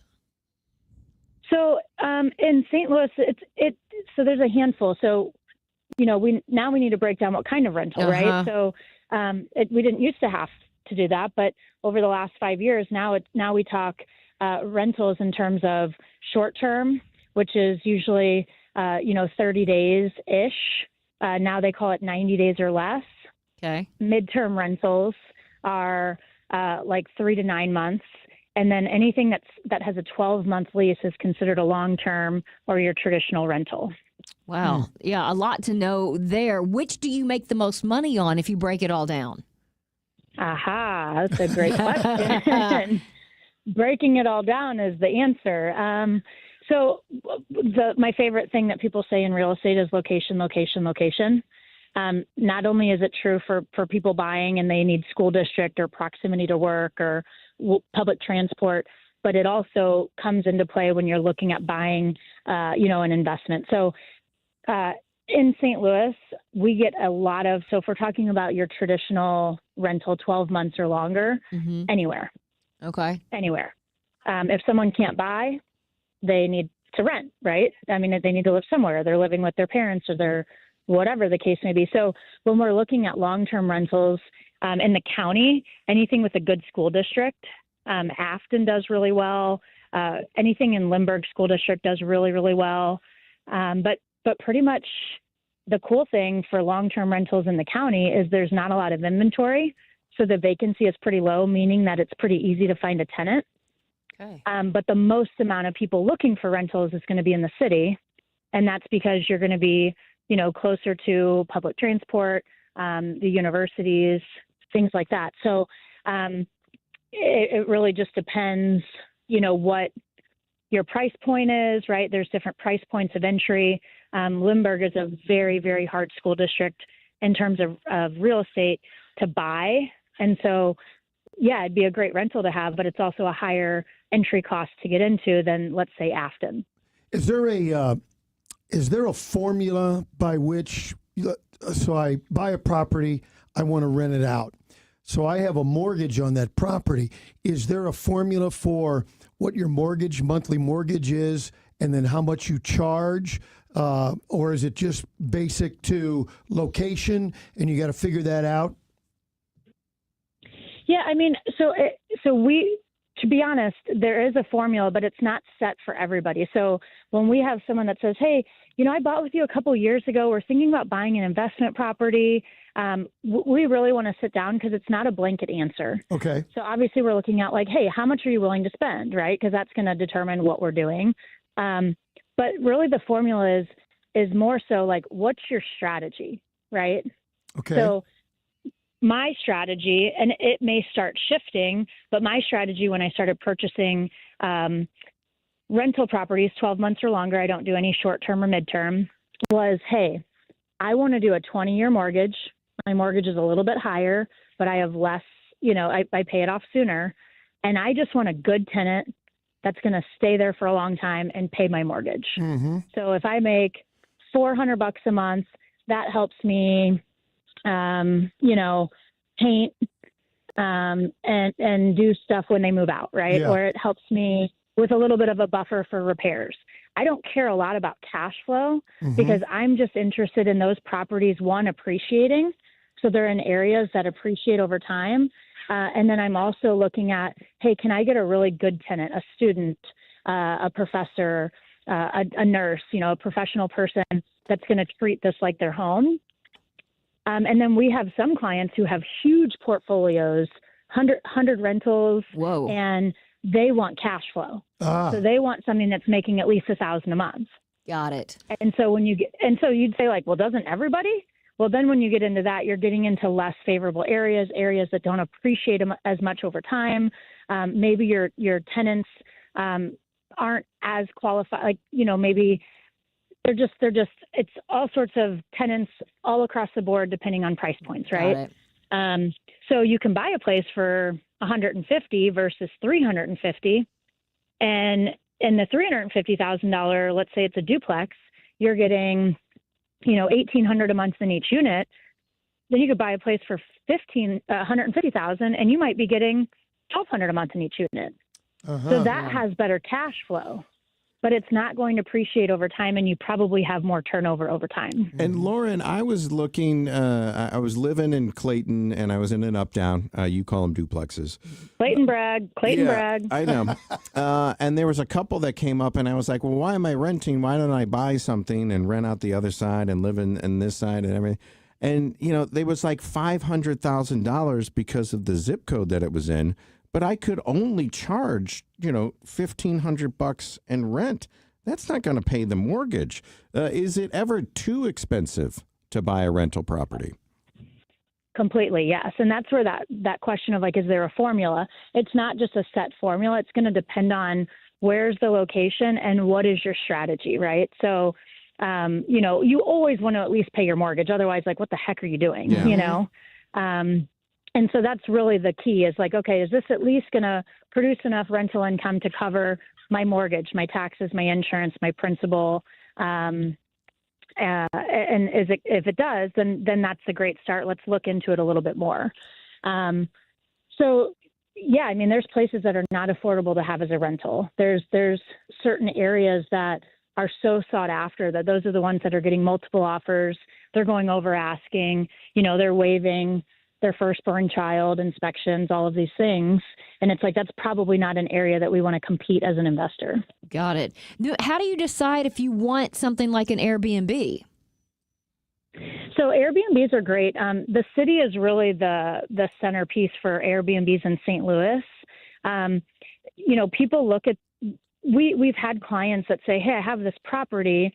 Should I Airbnb or should I do long-term? And the question is this a business or is this an investment? Because if this is an investment, then you want to do long-term because you're investing over time. If you're doing this as a business, like, hey, I want to quit my job. I want to buy 4 of these. I want the income that's coming in to pay my bills. Well, then Airbnb is going to get you more money monthly, but there's a ton more risk. Yeah. I was wondering what other factors do we need to consider, like maintenance or who's going to take care of mowing the lawn, all those different things. What other things do we need to think about? Yeah, so obviously lawn care is a big thing. As a landlord, gosh, I hope none of my tenants are listening. If you are, I'm asking you politely, turn the radio down. Don't listen. 3, 2, 1. Go. I have it in my lease that I pay for cleaning. So I have a cleaning lady that goes every quarter, and they have to allow her access. And she's kind of my eyes and ears on the ground, right? So she's like, hey, did you know they have 3 dogs? I'm like, I sure didn't. I sure did not, And, or like, hey, the stove and the refrigerator are disgusting. Like, I was just here 3 months ago. I don't know what they're doing, but you're probably going to have to replace that. Like, it gives me insight. That's so smart. then I can go, but then my tenants think it's great. They're like, oh my gosh, you're going to pay for cleaning? and to be honest, even though my cleaning person is my eyes and ears, we're really not finding out bad things on a regular basis. It's more so that I find that tenants aren't cleaning the baseboards. They're not cleaning the tops of the fans, the vents. They're not cleaning the stove. They're not cleaning the refrigerator. And so if I have someone doing that quarterly, I pay a lot less when someone moves out to prep the house or flip the house when those things are already getting done. Yeah. So it's a benefit to both. Like, do I want to be a great landlord? Yes. But do I also want to have an idea of what's going on? So for example, I had my cleaning lady go. I do have a tenant that said she had 1 dog. My cleaning lady may have seen 4. Whoa. Oh, gosh. And they were of large size. And so I said, hey, guys, I'm having the HVAC service, which I was. I'm going to come out with him and take a look around the place to see if there's any other maintenance that needs to be done. And funny enough, she had him out of the house. So I was like, dang it. So then I just kind of threw out there a couple weeks later. I was like, hey, a neighbor mentioned that there's like a bunch of dogs over there. Do you know anything about it? She's like, so I was dog sitting. And I was like, oh, how often do you do that? You know, Every just day. every once in a while. Yeah, every day. And they're mine. Yeah. And I said, well, how many do you have there at a time? Well, not usually more than 2. And I was like, so never more than 2 or not usually? Well, not usually. What's the most that's ever been there? Oh, Yeah. boy. I don't know, Well, you 3. really- I'm like, you know, so Lauren, there's different ways. Just I you know. are the landlord. I Just know. tell her I know you have 4 dogs here. Just really quickly, I know. This might be out of your pure view, but if you're doing something for cash flow versus long-term appreciation, are the loans different? Yeah, that's a great question. So typically when you're buying a property, a lender is going to ask if you're going to own or occupy. Mm-hmm. So you're either an owner occupant or you're not. Like, you're either living in it or you're not. It doesn't matter if your niece is living in it. Are you, as the purchaser, living in it or not? And if the answer is no, then they typically want 20% down. The difference between Airbnb and long-term rental, no, I don't think it matters. But your homeowner's insurance is significantly more for short-term rentals because there's a lot more liability. You have people having parties, you know, taking all the mattresses. This happened, not at mine, but we do work with an Airbnb property management company in St. Louis. Took all of the mattresses outside, put them in the backyard, and then jumped off the upper balcony from the primary suite into the yard. With people? Alcohol. Alcohol. Good call. Yeah. Good and Lord. they broke their arm, and they wanted to sue. And Airbnb is cool because, and I'm sure VRBO, because they have like their own liability policy and whatever, but still, there's just a higher liability when you have a short term. Anyone that stays long term wants it to feel like their house. Mm-hmm. Anyone who's staying for a weekend does not care. Gosh, that is a great reminder. Yeah. So you'll have some more wear and tear. So it's in St. Louis City. The other thing too is we're pretty far behind on how to regulate Airbnbs, and people in residential neighborhoods get very, very frustrated and upset when an Airbnb shows up in the neighborhood because that's their neighborhood, right? And then, like I just said, you have people who are there for a weekend who do not care, right? And you have these big houses in the city, so you'll have 10 people staying there, and they each drove their own car, and now the whole street's full of cars. And so it is problematic. And so other municipalities and other cities in different states have a better way of regulating them. Right now, there's all sorts of things trying to be passed, but the biggest thing they do is they change your taxes from residential taxes to commercial taxes, which is probably, if your taxes are $5,000, it probably jumps to about $15,000.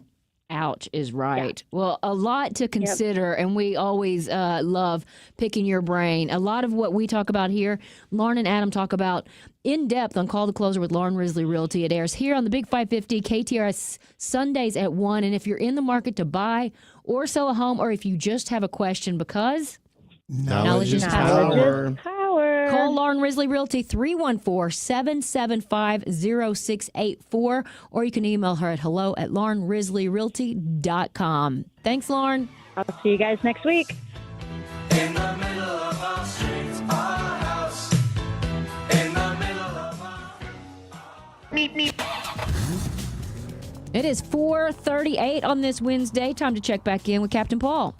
Heidi, not much happening on the roads right now. 64 West is busy from Kings Highway to Clayton, Skinker, and in Lake St. Louis. 270 South is crowded from north of Olive down to 64. In Illinois, 64 East is heavy from 255 to 157 with construction there. This traffic report is brought to you by Neighbors Credit Union. If you're ready to upsize, downsize, or first-time home buy, turn to the team at Neighbors Credit Union. At Neighbors Credit Union, you'll find great rates, expert advice, and personalized friendly service throughout the entire home loan process and beyond. That's just what you'd expect from a great neighbor. Apply online today at neighborscu.org. From the KTRS Traffic Center, I'm Captain Paul Kopsky on the Big 550 KTRS. Well, Lauren, it's great when it comes to trying to find an investment property, but you might want to look into investment properties as part of your retirement plan or your portfolio. Good point. I mean, Jeff Zufall says that it's all about the different buckets, your pre-tax, your Roth, and then other investments, and that could be the stock market, it could be real estate, it could be any number of different investments, and definitely real estate is one of them. So talk to Jeff about that, and then you could start talking to him about depreciation and taxes and 1031 exchanges. It's all part and parcel of the same thing. So you've got Lauren, and then you need a tax guy, and Jeff's also your wealth advisor. So you only need to talk to two people, actually, because Jeff does the wealth and the tax side of it. So give him a call at Capital Advisory Group if you're planning to do something like this, or if you just want to talk taxes, talk tax planning, because we now know that we got a bunch of money back last year on our taxes, and we want to make sure that that number is even higher in 2027. I almost said 2026 like it wasn't already 2026. It is. I'm still and writing. it is moving so quickly. I'm still writing 23 on my checks. 636-394-5524. 636-394-5524. Capital Advisory, GRP.com. Jeff's the guy when you want to talk taxes or even investment properties. Scott, can you believe it's already been more than a decade since the Queen of Carpet sold flooring to St. Louis area contractors? I know, but I don't have to be a king to offer contractors today's lowest prices. Yes, contractors owe it to their customers and themselves to shop at Best Buy Flooring for the largest in-stock selection of carpet, carpet tile, sheet vinyl, laminate, hardwood, luxury vinyl plank, and luxury vinyl tile. Plus 3 convenient locations, North County, South County, and Metro East. Open 7 days a week. Best flooring, best selection, Best Buy. Best Buy Flooring. Repairing chimneys, walkways, porches, foundations, entire homes, anything to do with brick or stone, you need a tuck pointer you can trust, and that, of course, is Morelli. Morelli is a family-run business started in 1991, and they're only as good as their last customer. That's why when you check out the reviews online at MorelliTuckPointing.com, you'll notice that they're actual customers who are singing the praises of Morelli. So if you need a tuck pointer, you need Morelli. 314-645-1387 or MorelliTuckPointing.com. Kuna Food Service has been the trusted food supplier in the Midwest since 1918.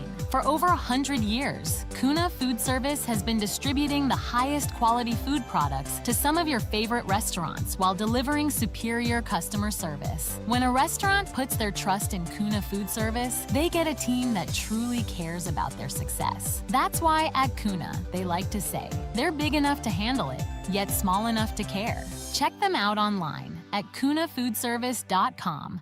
Looking for a car? Looking for a pre-owned car? Looking for a new Chevy? Looking for a truck?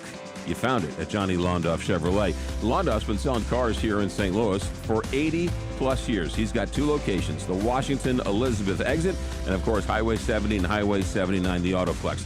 They've got great SUVs, whether it's Suburbans or Tahoes or great economy cars. They've always got great financing deals, and for service, it's always service with a smile.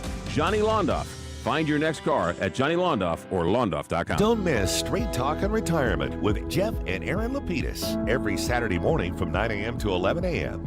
Join this dynamic father-daughter duo every Saturday morning for an entertaining and intimate understanding of the retirement needs you may soon be facing.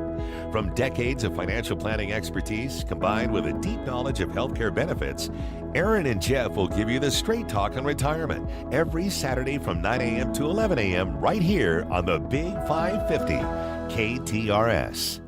Hey gang, the show heads out again this Thursday. We're going to Easter Fence and Deck. In their third generation of work, almost up to 70 years of making great fences, which of course make great neighbors.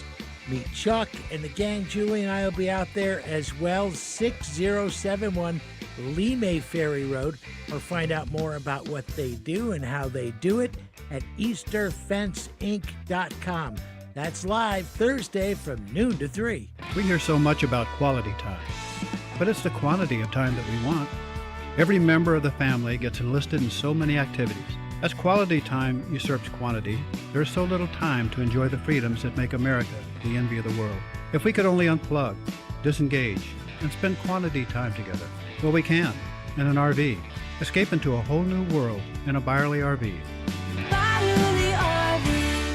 Wherever you go, you're always at home in a Byerly RV. Hello, this is Walter Knoll from Walter Knoll Florist.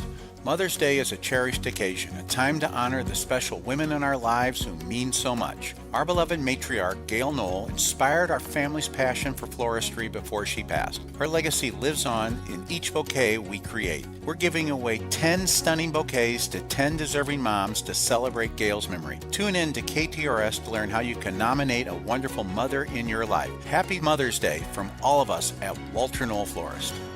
My name's Dominic Badine. I'm calling from Massa's Italian Restaurant out here in St. Charles, and we've been a proud partner of KTRS throughout the years. We'd like to congratulate everyone at the Big 550 on their 30th anniversary, and here's to many more great years ahead. This is Michael Baldi, president of Baldi Electric. On behalf of myself and my employees, we want to congratulate KTRS Radio on 30 years of broadcasting excellence. You are truly the talk of St. Louis. And to the loyal listeners, thank you for reaching out and letting Baldi Electric help you with your electrical needs. You're listening to the Heidi Glaus Show with Josh Gilbert and Bob Ramsey on the Big 550 KTRS.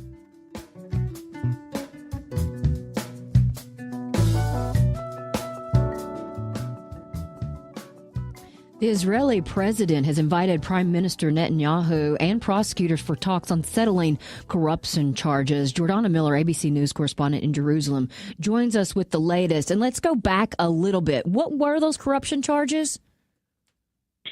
So Netanyahu is facing charges of bribery, breach of trust, and fraud in 3 separate cases. The allegations range from taking illicit gifts from billionaires, trading favors with businessmen, and the bribery charge stems from an alleged quid pro quo where Netanyahu is accused of waving through a merger in exchange for having quite a bit of influence at a very popular news site where he,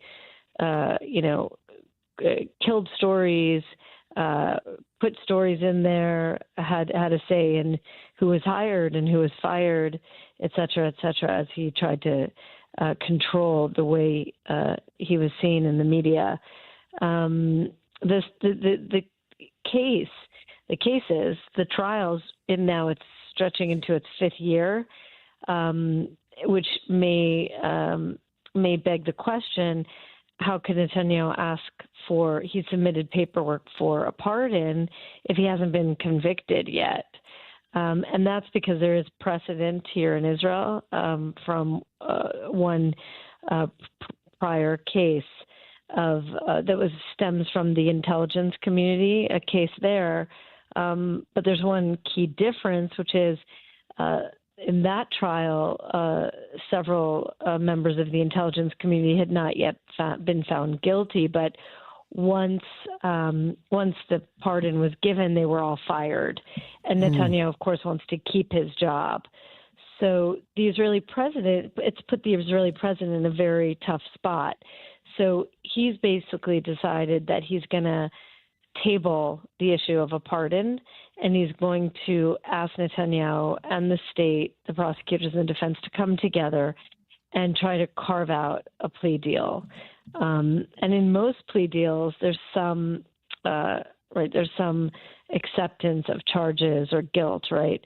So I think a lot of people don't think Netanyahu is going to go that way and admit any kind of wrongdoing. He has all along from the beginning denied any wrongdoing and called the whole case a witch hunt by leftists, by his political rivals, etc.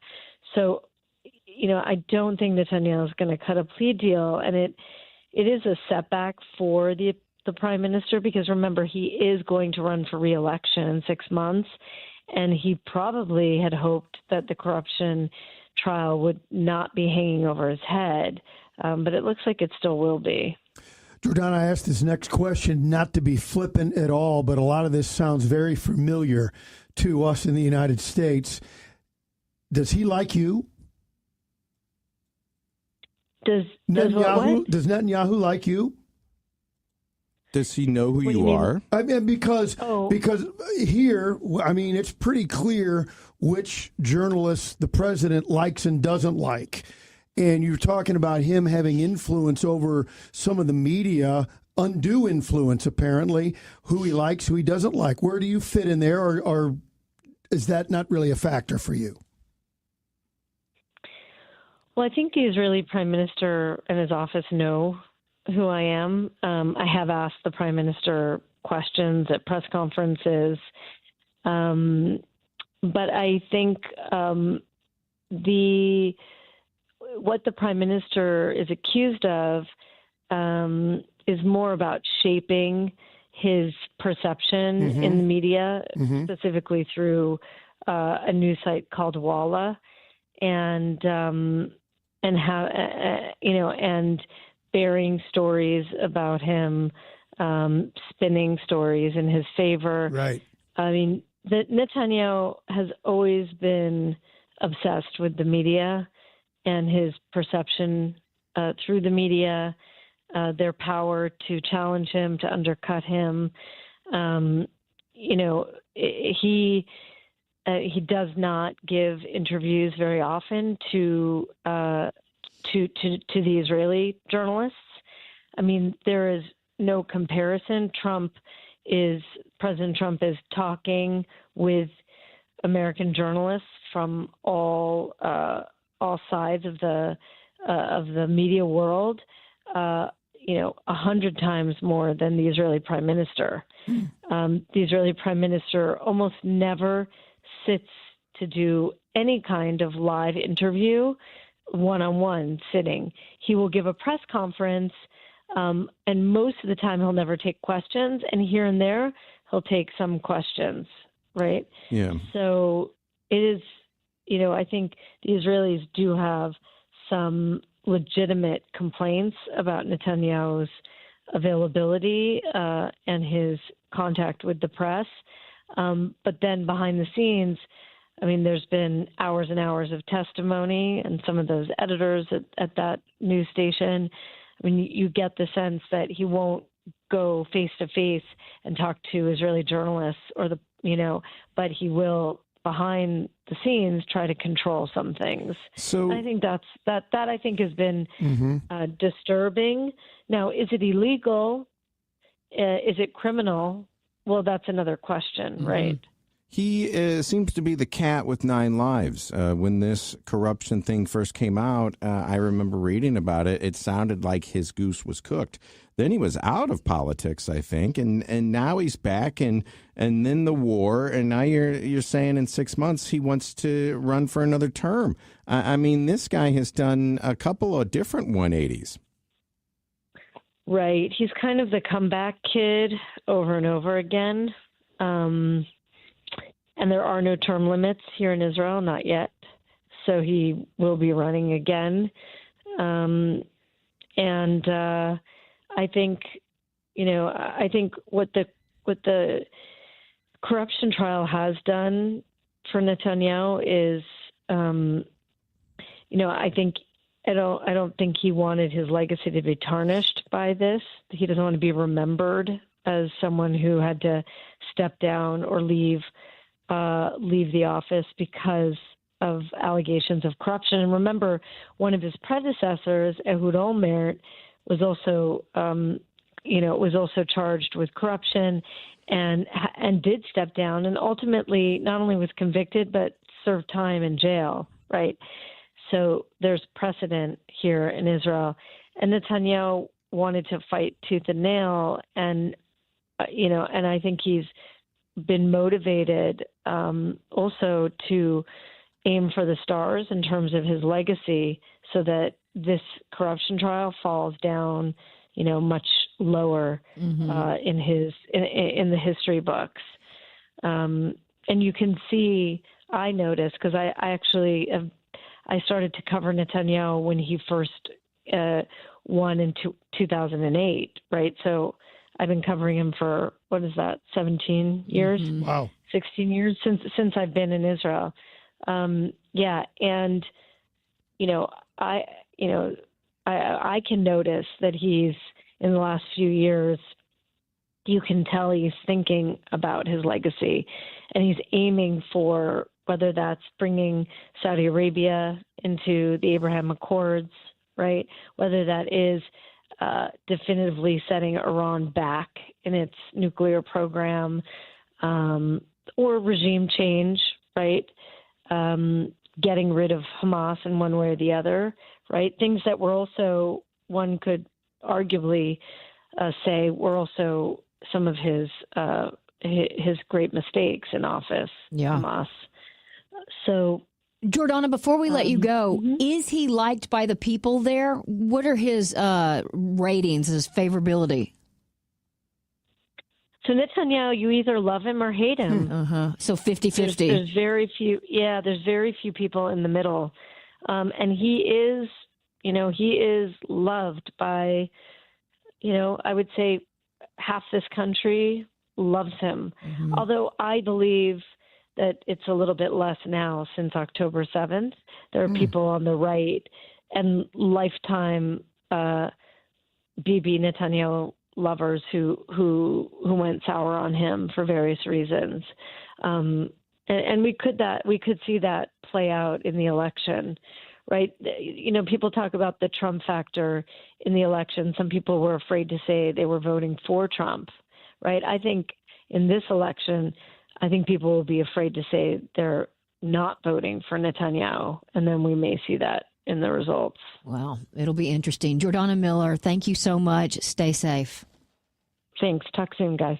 Spring is here, and so is that crazy St. Louis weather. Who are you going to trust to keep your home comfortable? Gelmish & Sons, the preferred Lennox dealer serving St. Louis since 1950. No hedge funds, no private equity firms, just a family-run St. Louis company that will do the job right from the very beginning. They've been in this space for 76 years, taking care of St. Louis homeowners. They'll service any make and any model and install a new Lennox system that will cool your home and save you money. Gelmish & Sons or GelmishandSons.com. You don't see this every day. Auto House BMW is celebrating 60 years, and right now you can get a new BMW X3 with just 0.9% financing for 60 months, or lease a new BMW 3 Series starting at just $499 a month. Experience it for yourself at Auto House BMW. Hi, I'm Mayor Tim Lowry with the City of Florissant. Coming up May 1st through the 3rd is the Valley Flowers Festival, a beloved tradition in the City of Florissant. This year, in partnership with the City of Florissant, the Valley Flowers Committee, the Knights of Columbus, and several local non-for-profit organizations, we're excited to announce that all festival activities will continue to take place at the Duchesne Home Association. This year's theme is Route 66, 100 Years of America's Main Street. For 100 years, Route 66 has been more than just a road. It's been a symbol of adventure, connection, and American spirit. Join us as we reminisce and celebrate the ways it has helped us connect. As always, we're excited for the Grand Parade and Queen Crowning on Sunday. We can't wait to see you and your family. We are Florissant Strong. For more information, go to www.florsonvalleyflowers.com. Chicken and Pickle is a unique family entertainment complex located on the west end of Main Street in St. Charles. Indoor and outdoor space for pickleball, public or private parties, concerts, charitable fundraisers, watch parties, and more. There's a chef-driven restaurant and sports bar, pickleball courts with professional instruction, space for live entertainment, and yard games. Chicken and Pickle, where great food and good friends come together. And pickleball is a really big deal. Don't forget to book your private events located on Main Street in St. Charles or chickenandpickle.com. I'm Farmer Dave, and here's my good friend and owner of MasterCars Inc., Alex Rosenberger, with today's hot MasterCars Inc. deals. Thanks, Farmer Dave. That time of year, we are very busy. That means we're selling vehicles faster than I can acquire them. We're aggressively purchasing unique, interesting, and pristine vehicles. I love to buy Corvettes, Vipers, Porsches, and the like. We buy luxury and performance vehicles daily. Got one to sell? Call us or hop on our site. Owe money on it still? No problem. We'll make the payoff and cut you an equity check. I'll buy classics and motorcycles too. We'll even buy entire car collections. I'll come to you if it's easier. We make it quick and simple. Of course, I've got great ones to sell too. All hand-picked by me, thoroughly vetted and serviced. So if you're buying or selling, give us a call or visit our site today. So rev that motor and point your car in the direction of MasterCars Inc. and buy or sell today. 4100 Namioki Road in Granite City, or visit MasterCarsInc.com to get more details. That's MasterCarsInc.com. When it comes to mortgage lenders, I know you have no shortage of options. But are you working with someone local who can truly simplify the process? I'm David Goldberg with the Goldberg Group, and as a St. Louis home purchase expert, I know this market inside and out. I specialize in tough-to-complete situations for borrowers who are self-employed, looking to buy and sell at the same time, and may have been turned down somewhere else. Whether you're a first-time home buyer or seasoned homeowner, you can trust me with all of your home financing needs. Call or text me at 314-471-4030. 314-471-4030. Amazon Business empowers leaders with smart business buying tools, leaving time to focus on strategy and growth. Free up your teams and focus on your future at AmazonBusiness.com. This is the Big 550 KTRS St. Louis, Wildwood, De Pere, Columbia, and the world. Streaming live at KTRS.com. From ABC News, I'm Michelle Franzen. In North Carolina, the Secret Service responding to an incident in Apex outside Raleigh. Police evacuated the business of Tidal Wave Auto Spa due to what Apex police described as a violent individual making public threats toward President Trump. That threat written on the back of a car window. Police say the person has been detained. We're learning new details about Saturday's attempted assassination of the president at the White House Correspondent Dinner at the Hilton in Washington, D.C. ABC's Alex Perche says a new court filing offers new selfie photos taken by the suspect. This filing is actually probably the best description of Cole Allen's plans ahead of this alleged attack, and also what played out moments before that attack there at the Washington Hilton. Right before he carried out allegedly these acts, he's dressed in a red tie and a black shirt and armed with knives and what looks to be a sidearm. Talks remain stalled between the U.S. and Iran. President Trump warning that Iran needs to make a deal. CENTCOM says 42 ships with Iranian oil have been turned back from the Strait of Hormuz and estimates there's 69 million barrels of oil that the Iranian regime cannot sell. The Federal Reserve Board keeping interest rates unchanged, citing economic uncertainty due to the ongoing war. Jerome Powell's term as chair now ending, but he'll remain on the board. He also expressed frustration over the Trump administration's unprecedented legal investigations, he says, and pressuring board members, saying it undermines the institution and independence of the board. I worry that these attacks are battering the institution and putting at risk the thing that really matters to the public, which is the ability to conduct monetary policy without taking into consideration political factors. President Trump is hailing the Supreme Court's decision that limits a key section of the Voting Rights Act. The conservative majority ruling Louisiana's second majority black congressional district was unconstitutional. You're listening to ABC News. Why'd I go to the doctor? Working on the farm, my heart kept skipping a beat. I didn't think much of it, but my daughters made me get checked out. Turns out I have atrial fibrillation, which increases the risk of stroke about 5 times. Symptoms like irregular heartbeat, heart racing, chest pain, shortness of breath, fatigue, or lightheadedness can come and go. But if it's AFib, the risk of stroke remains. If you have symptoms, contact a doctor. I'm so glad I did. Visit notimetowait.com. Sponsored by Bristol Myers Squibb and Pfizer. No matter how large or small your digging project may be, no matter how urban or rural, you must always call 811 before any digging project. 811 is our national one-call number, alerting your local utility companies to come out and mark any lines they have near your dig site. So before you do this or this, make sure you do this.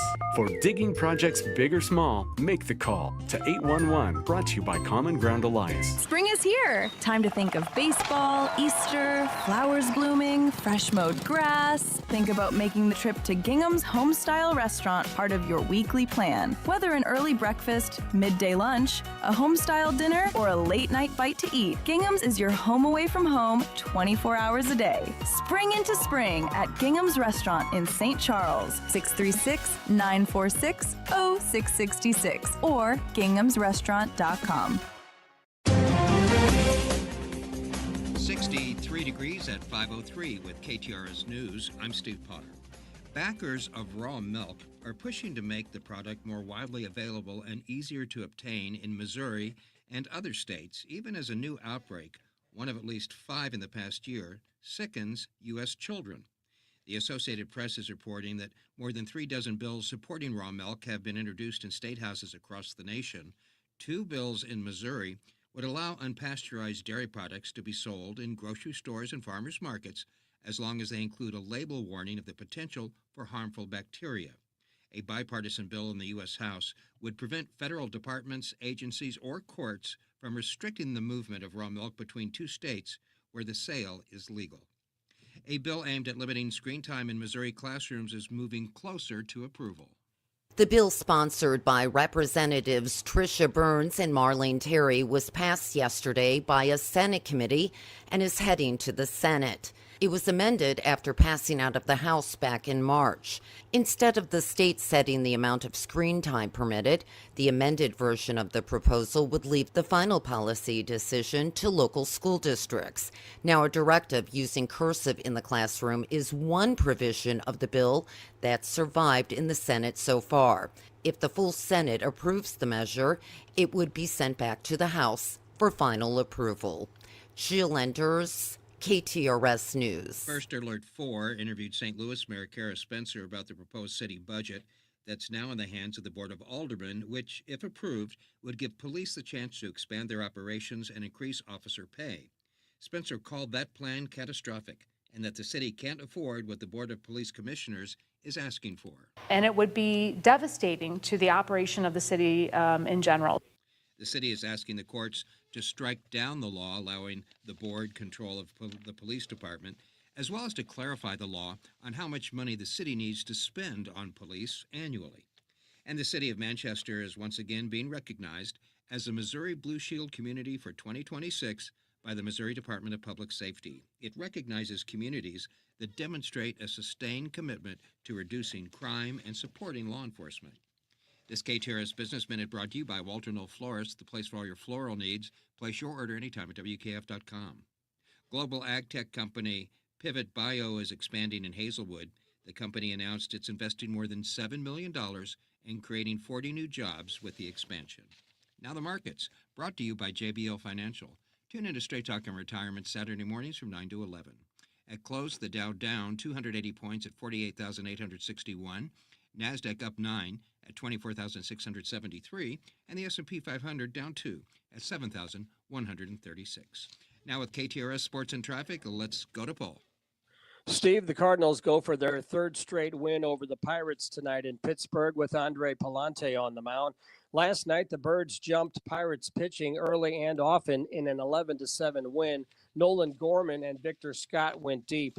And check out the Big Sports Show live on location tonight for Mizzou's Zoo to You tour at Chicken and Pickle. Brendan will be joined by Eli Drinkwitz, Dennis Gates, and Laird Veach, among others. I'm Paul Kopsky from the Royal Banks of Missouri Sports Desk. And now on to traffic. On 44 West at Elm, there is what looks like a stalled bus on the shoulder and a car in the grass next to it. That's causing congestion back to Jameson. 64 West is busy from Kings Highway to Clayton Skinker. 64 East slows down around 170. 270 South is crowded from north of Olive down to Manchester. 270 North jammed from Manchester to 64. And in Illinois, 64 East is heavy from 255 to 157. From the KTRS Traffic Center, I'm Captain Paul Kopsky on the Big 550 KTRS. Our forecast calls for gradually clearing skies tonight with an overnight low in the mid-40s, sunny tomorrow with an afternoon high near 69. At 8 minutes past 5 o'clock, we have mostly cloudy skies, 63 degrees at the Gold Tower at Westport. Steve Potter, KTRS News, the talk of St. Louis. I'm Jason Quillman, owner and founder of Window Depot USA of St. Louis. You don't replace your windows and doors every day, so when you do, make it count with the best product at the best value. At Window Depot USA of St. Louis, we bring you Energy Star most efficient triple pane windows built for maximum energy savings, superior sound control, and condensation resistance. And thanks to our national buying power, we offer high-performance triple pane windows competitively priced compared to other companies' double panes. Call Window Depot USA of St. Louis today at 636-939-4800 or visit us online at windowdepotstl.com. Are you planning a home remodel or a spring getaway for your family? Turn your vision into reality with a home equity line of credit from Royal Banks of Missouri. Whether you're looking to elevate your space or create new travel memories, Royal Banks of Missouri is here to help you make the most of your home's value and provide flexibility to fund your big plans. Call 314-212-1500 or visit royalbanksofmo.com for more information. Royal Banks of Missouri, member FDIC, and equal housing lender. Hey, St. Louis, temperatures are rising, and if your AC isn't blowing cold enough, trust the experts at AAA Home Services. For 56 years, they've been fixing it right the first time. Our expert technicians are qualified to work on any system with any issue. We can even perform your annual maintenance on your air conditioner before it gets too hot. And if you need an estimate on a new system, we can do that too. For 56 years, St. Louis has trusted AAA for heating and cooling, electrical, plumbing, and appliance repair needs. Call 636-397-3200. Online at AAASTL.com. Call AAA. We're on our way. When you want to send flowers to a loved one for a birthday, anniversary, or that special occasion, call your friends at Walter Knoll Florist. Walter Knoll is family-owned and operated and offers custom designs by expert designers. A huge inventory and selection that only the largest florist can offer, with quality and care that no grocery store florist can meet. They have several locations in the St. Louis metro area to serve you. Order online today at WKF.com. That's WKF.com. Walter Knoll Florist, your personal florist since 1883. Hi, I'm Mayor Tim Lowry with the City of Florissant. Coming up May 1st through the 3rd is the Valley Flowers Festival, a beloved tradition in the City of Florissant. This year, in partnership with the City of Florissant, the Valley Flowers Committee, the Knights of Columbus, and several local non-for-profit organizations, we're excited to announce that all festival activities will continue to take place at the DeShane Home Association. This year's theme is Route 66, 100 Years of America's Main Street. For 100 years, Route 66 has been more than just a road. It's been a symbol of adventure, connection, and American spirit. Join us as we reminisce and celebrate the ways it has helped us connect. As always, we're excited for the Grand Parade and Queen Crowning on Sunday. We can't wait to see you and your family. We are Florissant Strong. For more information, go to www.florissantvalleyflowers.com. You're listening to the Heidi Glaus Show with Josh Gilbert and Bob Ramsey on the Big 550 KTRS.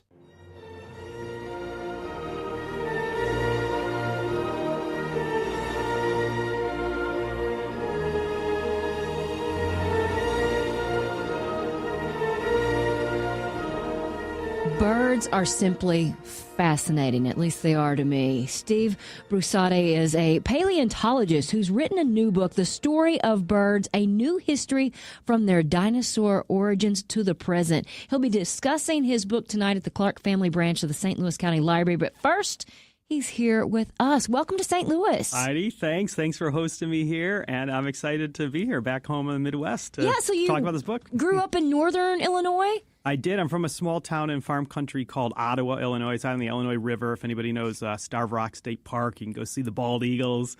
That's where I'm from, but I live in Scotland now. How did you make it from small town northern Illinois to Scotland? Oh, growing up, I had no idea I'd ever become Scottish, but it's all because of the job. You know, I'm a paleontologist, and it's a pretty narrow field, really, digging up dinosaurs, and there's only a handful of jobs around the world. And University of Edinburgh in Scotland, the national university, really, I mean, it's very old. It goes back to the 1580s. Whoa. And the whole science of geology, of earth science, started there.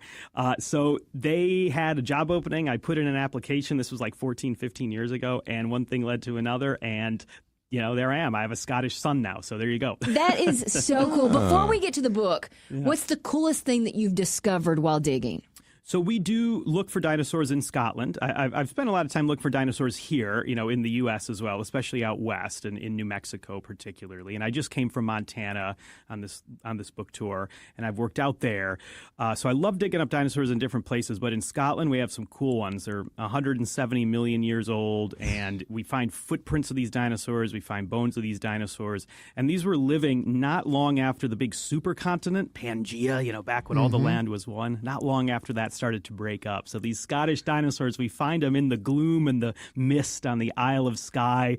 One of the fossil sites is it's literally in the shadows of the ruins of a 14th century castle. Really? It's called Duntulm on the Isle of Skye. And because you have Scottish ancestry, we were talking about. So you got to go there. When you visit Scotland, you got to go to the Isle of Skye too and see the dinosaur footprints. So how many paleontologists, that's dumb to ask it that way, do paleontologists often, you're digging for dinosaurs, but are also accomplished writers? Because that maybe sets you apart a little bit. It's what I like to do, certainly. I mean, I love studying all aspects of science, really. And I love digging up dinosaurs, and I love teaching my classes at the university. But I love just communicating as broadly as I can outside of the university because I love what I do. I think it's awesome. I still do, 20-some years after I started studying it, that I get to study dinosaurs. And when I was a teenager growing up, in farm country in northern Illinois, nobody's ever found a dinosaur bone in Illinois. There are dinosaurs here in Missouri. There's some awesome duck-billed dinosaurs that have been found here, and more are being found.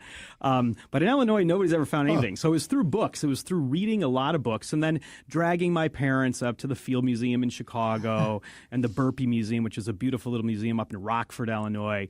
That's how I got into it, museums and books. So I love collecting fossils now that go into the National Museum collection in Scotland, and I love writing books that people around the world, if they want to pick them up, they can read and they can learn from them. So let's cut to the chase. Are birds dinosaurs? Yes, they are. And that is definitely the story I lay out in the story Birds, the new book. It's in the early part of the book. I explain exactly what that means. And maybe it's something that you guys have heard. Maybe a lot of you listening, maybe it rings a bell. Maybe you've heard it somewhere. Maybe you've heard something about, a chicken's related to T-Rex or something like that. I think it's starting to percolate into the pop culture a little bit, but it's still kind of a weird idea. I know it is, because a bird, like, you look at a sparrow or you look at a pigeon or, we're in St. Louis, a cardinal. It doesn't look anything like a T-Rex. It doesn't look anything like a Triceratops. But really, birds evolved from dinosaurs. They are part of the dinosaur family tree. So they have all the classic features of dinosaurs.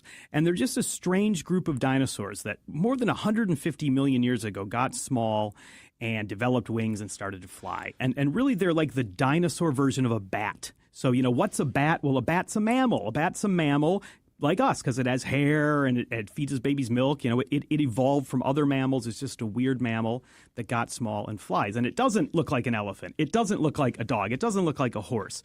The same way a bird doesn't look like a T-Rex. That's fine, but they're all part of the bigger family. So you see the raptor, and we'll talk about the raptor family here in just a second, but you see a raptor from Jurassic Park. It doesn't have feathers.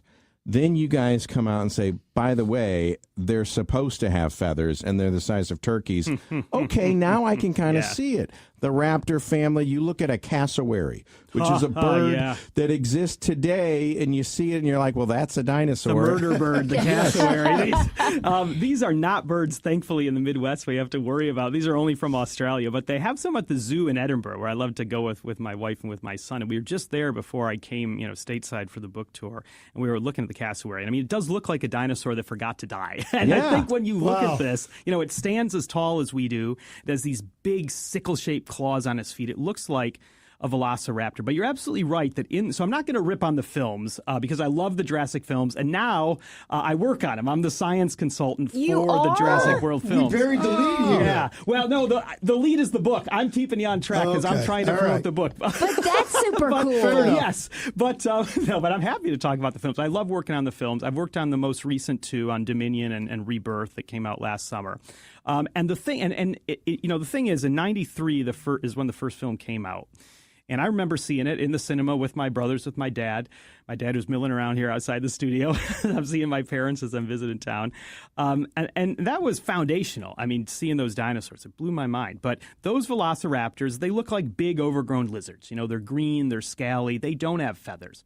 Well, it's just dumb luck because it was 3 years later that a farmer in China, out working his fields in northeastern China, started cracking open some of the rocks and found the first dinosaur fossils covered in feathers. What? So when Spielberg made Jurassic Park, he didn't know dinosaurs had feathers. The issue is feathers are very hard to preserve as fossils. They're delicate, they decay quickly. So these dinosaurs were buried by volcanoes, kind of like Pompeii when Mount Vesuvius erupted and encased this whole dinosaur ecosystem into stone. So we now know that many raptors did have feathers. Even many of them had wings. This is some of the primary evidence that birds evolved from dinosaurs. We now know it, and we have some of them in the newer Jurassic films that I've worked on. So I'm very happy about it. I want to talk about the Gigantosaurus from the newest film. Oh, yeah, We'll do that later. Me and my son are trying to figure out how this thing came about. But the raptor family, the velociraptors and the T-Rex, I can kind of see. Yeah. But is the Brontosaurus, the Triceratops, the Stegosaurus, what's the guy with the big hammer on his tail? Are those birds too, or are those different types of dinosaurs? Those are different types of dinosaurs. So they are cousins of birds. So, I mean, you think about it like birds, all birds are dinosaurs, but not all dinosaurs are birds. Just like, all humans or all bats are mammals, but not all mammals are humans. So the same way, if you look at mammals, there's elephants, there's whales, there's bats, there's dogs and cats and horses and dinosaurs and mice. Were the same way. Dinosaurs were super, super diverse. I mean, they lived for well over 150 million years, not even counting birds. Birds are the only ones that have survived to the modern day. So it's morbid to think about it because it means we would be gone. But if you think about some world where all the mammals die because an asteroid comes down, but only bats survive. That's kind of where we're at with dinosaurs now. Interesting. So, a couple of quick questions. Pterodactyls, did they have feathers? Great question. So pterodactyls, and we found an awesome one on the Isle of Skye in Scotland a few years ago. One of my students, Amelia, found this, a fossil. She was out prospecting with us and saw this fossilized head sticking out of the rocks. Way. It Did was she incredible. Just scream? Was she, yeah. Oh, of course. She was a student and she found some, and this was her first time out. And that happens a lot, by the way. The students find the best fossils. But this was this had like an 8 foot wingspan, like wider than a king size bed, and it's a classic pterodactyl. But they're not dinosaurs. You see them in the dinosaur films. You see them in the dinosaur toy sets, but they're a different group of reptiles that independently started to fly, actually long before birds. So when the first birds entered the scene, when the first birds started to fly, when they evolved from their dinosaur ancestors back about 150 million years ago, they were not alone. They were interlopers in this world already teeming with pterodactyls. And then for the next 80 million years, it was this evolutionary battle. Whoa. Then the asteroid came down, the giant asteroid that hit Mexico and killed off T-Rex and Triceratops and most of the dinosaurs. It killed the pterodactyls too. But some birds and some mammals, our ancestors, they were small, they could hide easily, they could move away from the danger, they didn't need to eat a whole lot of food. They could survive, and they did, and they built a new world afterwards.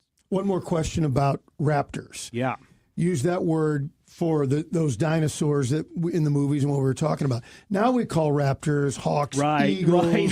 Hawks, eagles. It is a little confusing because those are two different things. So the birds today, the birds of prey, we call those raptors. And a lot of these small, feisty, meat-eating dinosaurs like Velociraptor, we call them raptors. And they're... this is just the way scientists name stuff. This is like 100 years ago, somebody started calling these little dinosaurs raptors, so it gets a bit confusing. But all modern birds do have these dinosaur ancestors, and it was the raptor dinosaurs, like Velociraptor, that were the very closest cousins and ancestors of birds. Gotcha. Well, we're talking to Steve Brusatte, a paleontologist who's written a new book, The Story of Birds, a new history from their dinosaur origins to the present. I mean, I think all birds are fascinating. The hummingbird is amazing to me, but is there one bird that you appreciate more than any other? I do love hummingbirds. I remember when I was growing up, there was one that got into the garage. And I mean, they were pretty rare. We would see them occasionally, though, in northern Illinois, but they were pretty rare. And I guess, do you see them around here? A little bit, yeah. Yeah. Mm-hmm. Yeah. So this was wild. This tiny little bird, in the garage. It was the cord for the garage door. Yes. Thing. Like, I think it thought it was a flower. It's very brightly colored, this cord. And that was wild because this is like a little bird that looks like it's trying to be an insect, and it's crazy.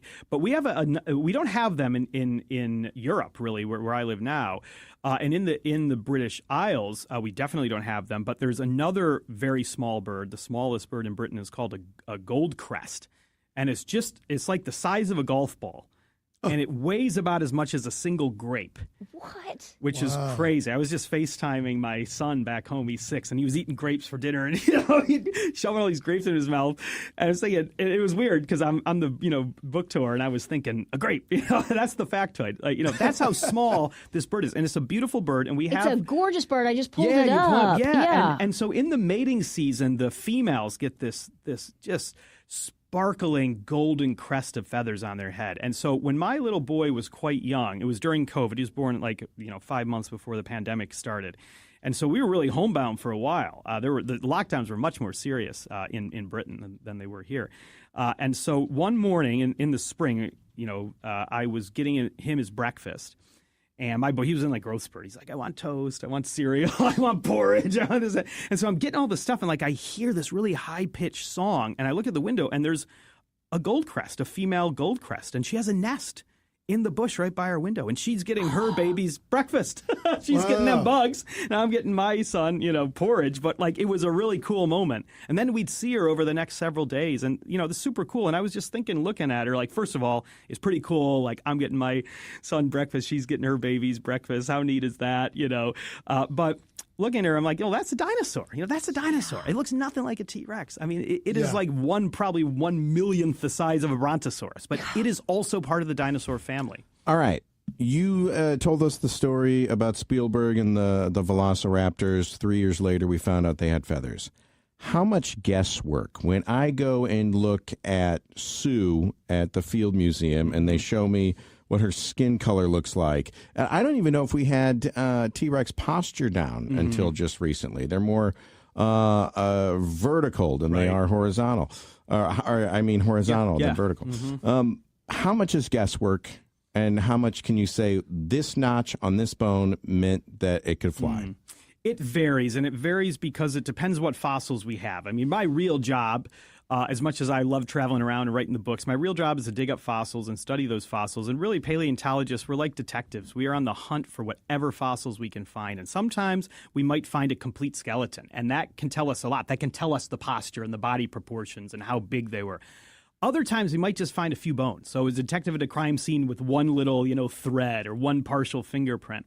So we try to take the evidence to the limit. And sometimes we don't know very much. But the more we learn, the more we see that we can tell a lot from fossils. So we can actually tell color from if there's dinosaur skin or feathers. How can you tell that? Nobody knew this until about 2008, 2009. I remember the books I had in school growing up. These books would often say things like, we'll never know the colors of dinosaurs.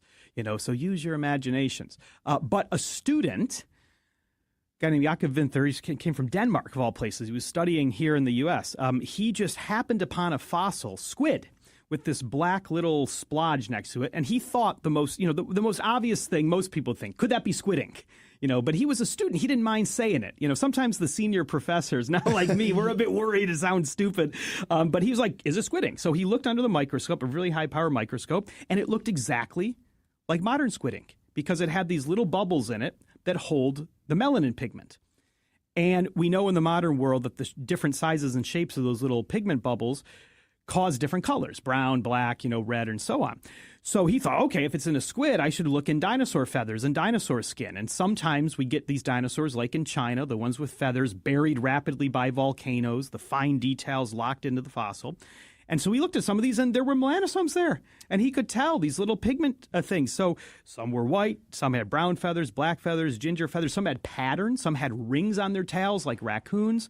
So that's a good example of something that just a few decades ago we would have said, no way, that's impossible. We'll never tell the colors of dinosaurs. But somebody figured out how to do it. And that's really how science works. We're always pushing the boundaries and learning new things. So you look into that, the DNA type stuff. Do you have a professional and or personal opinion about using DNA to recreate dinosaurs? Yeah, people, of course, ask me this all the time, especially once I started working on the Jurassic World films. And, I talk about it a little bit in The Story of Birds, in the new book. I talked more. I did a few previous books. I did one on dinosaurs called The Rise and Fall of the Dinosaurs, and then one on mammals called The Rise and Reign of the Mammals. I got to pitch them all. I'm on the radio. That's fine. But the mammal book, I had this chapter about woolly mammoths and saber-toothed tigers. Those very famous extinct species, they only went extinct really a few thousand years ago.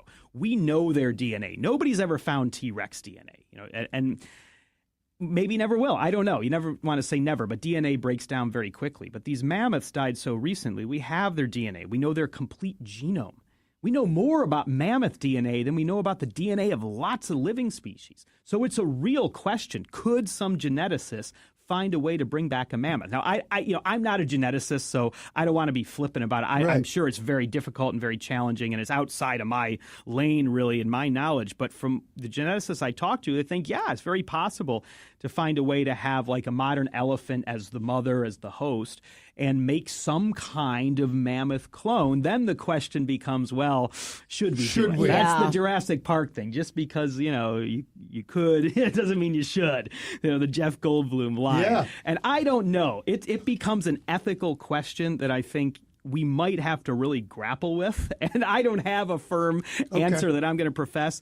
All I will say, though, is that the reason the mammoth isn't here anymore really is because of us, because of our human ancestors hunted it and changed the environment. So this is a case where maybe you could argue, if we can bring it back, we can kind of rectify our sins there. And that enters into that ethical conversation. I've never heard that take. That's interesting. Yeah. And That's I'm not good. saying I, hold that, but I've heard people argue it. And I think if it does become possible, we will have to wrestle with this. Should we be bringing back mammoths and saber-toothed tigers? Okay, mammoths maybe one thing. Do we want saber-toothed tigers? Dodo birds, maybe that would be, that's one we definitely made extinct. Right. I do talk about dodos in the Story of Birds, and the story of the Dutch sailors reaching this tiny island in the Indian Ocean, Mauritius. The first people to ever really settle there. There were no indigenous populations, no natives, but there were native animals like these big, fat, flightless pigeons that were very cute and very endearing that would just walk up to the sailors. And within one human lifetime, they were gone. And I mean, the sailors didn't know what they were doing. Like, this was in the 1600s. They didn't really know that a species could go extinct. Were they eating them? They were, and apparently they were disgusting. Ew. They were terrible and greasy, but I guess the gizzard. So this is crazy. I went into all these sources, right, when I was researching the book, all these stories, the journals that the Dutch sailors kept, and I guess they liked eating the gizzards. The gizzards were quite meaty and muscular, but what they would do, and it's even worse, they would pickle dodo meat like in brine and put it in barrels, and they'd eat it as they would sail across the oceans, because these little islands in the Indian Ocean are a long way away from the Netherlands. So but apparently pretty nasty. It doesn't sound good. No. I gotta tell you, this has been so much fun, so enlightening, and you can hear more from Steve tonight at 7 at the Clark Family Branch. His new book, The Story of Birds, A New History from Their Dinosaur Origins to the Present, will be available for purchase tonight. And, of course, you can find it wherever books are sold. Steve, thank you so much. Enjoy your time here. Thank you all. It's great to be back here in the Midwest, even though it's a quick visit. And thanks for having me talk dinosaurs and birds and let me promote these books.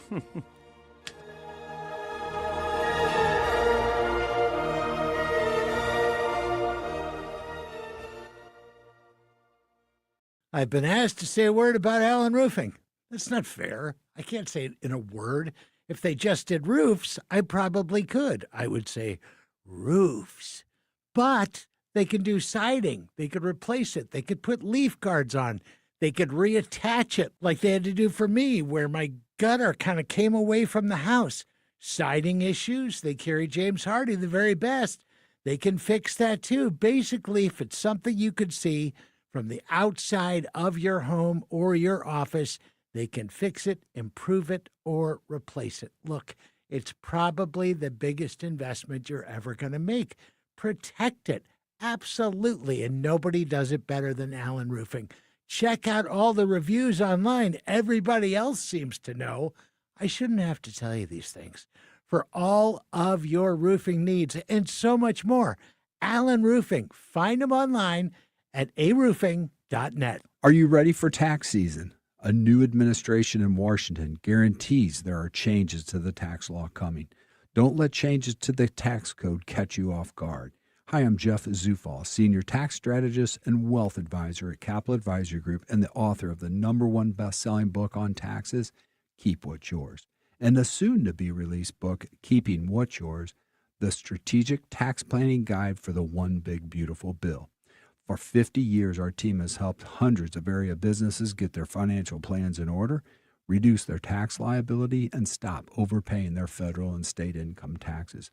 If you're not taking full advantage of the tax law and you feel like you might be paying more than your fair share in taxes, then let us help you plan for 2026 and take advantage of the new tax laws. To learn more, give us a call at 636-394-5524 or online at capitaladvisorygrp.com. Hi, St. Louis. This is Ben Barnett, board-certified master arborist and owner of Timberland Professional Tree Care. The weather's warming up, flowers are blooming, and it's time to get back outside and start thinking about your trees. When you reach for your phone to call a tree contractor, we hope you'll give Timberland the opportunity to earn your business. Timberland is locally owned and operated and fully dedicated to delivering the best overall customer experience while providing the highest quality care for your trees. Every one of our crews includes at least one ISA-certified arborist on site, not just in the office, but right there at your home, so you can be confident the work is done safely, correctly, and always with your tree's best interests in mind. From planting and fertilization to pruning and removal, we're committed to excellence in everything trees. So when it's time to make that call Timberland Professional Tree Care at 636-479-7475 or visit us online at stltreecare.com. Looking for a new kitchen or bath? Call me, Anne-Marie Boges, the co-host of the Inside Out Show and owner and designer at Anne-Marie Design Studio. Visit our website at annemariestudio.com. We can help make your dream space into a reality. We're a fine kitchen and bath boutique located in Wildwood. We do it all, from design to bid to installation too. Call us today at 636-821-3395 or go online at annemariestudio.com. Let's make your dream kitchen or bath a reality with Anne-Marie Design Studio. Country Club Car Wash is the best car wash in town. How do I know? I have an unlimited monthly pass to Country Club Car Wash, and it's fantastic. They're touchless, and you get free vacuums at select locations. Each and every day on the morning show, we will be giving away one free Country Club Car Wash to the text of the day. And each week, we'll be giving away a grand prize, 1 month of free Country Club Car Washes to the text of the week. We'll see you on the show, and we'll see you at Country Club Car Wash, cccwstl.com. Galmish & Sons have been providing quality heating and cooling services since 1950. They work exclusively with Lennox, the preferred choice of St. Louis homeowners. Call Galmish & Sons for your next Lennox HVAC installation and service. 314-993-1110. You're listening to the Heidi Glaus Show with Josh Gilbert and Bob Ramsey on the Big 550 KTRS. It is 5:36 and time to get a check of traffic with Captain Paul. Heidi, a crash on 270 north past 64 is blocking the left lane with traffic jammed back to Manchester. An accident on 270 south at westbound Page is partially blocking that exit ramp, which is now closed. 270 south is also crowded from Dorset down to 64. On 44 west at Elm, there's what looks like a stalled bus and a tow truck on the shoulder. That's causing congestion back to Shrewsbury. 64 west is busy from Kings Highway to McCausland and in Lake St. Louis. 64 east slows down at 170, and in Illinois, 64 east is heavy from 255 to 157. This traffic report is brought to you by the Rack House in Cottleville. Stop by for brunch or happy hour. Or have the Rack House cater your next event with box lunches or buffets to accommodate groups of 10 to 200 people. The Rack House, featuring a seasonal menu and upscale casual dining and drinks since 2014. From the KTRS Traffic Center, I'm Captain Paul Kopsky on the Big 550 KTRS. We talk a lot about Cardinal Glennon Children's Hospital, but here's something that you might not realize. At Dana's Pediatric Center, part of course, Cardinal Glennon Children's Hospital, nationally acclaimed doctors and nurses provide innovative, quality pediatric services to some of our region's most vulnerable children. SSM Health Cardinal Glennon Children's Hospital has established a reputation for providing comprehensive care for all children, regardless of their family's ability to pay. And get this, more than 85% of the families who come to Dana's Pediatrics live in poverty without the compassionate and dedicated professionals at Dana's Pediatrics. Thousands of children would have no option for the care most of us take for granted. And here's something else that I thought was fascinating. I mean, at the Pediatrics, they represent a wide diversity of economic, race, gender. 20 different languages are spoken by the families, and they even have sign language options. So it really is an incredible thing. And like I said, 85% of families who come don't have the ability to pay. And that's why, we're a community and everybody can do a little bit to help to make sure that no child is turned away. That's why we have the Glennon Fund. So you can learn more at glennon.org about all the incredible programs, about all of the success stories, and some of the remarkable doctors, nurses, and therapists. Again, it's glennon.org. Let me tell you about family jeweler Lordo's Diamonds that has been a proud sponsor at KTRS for over 20 years.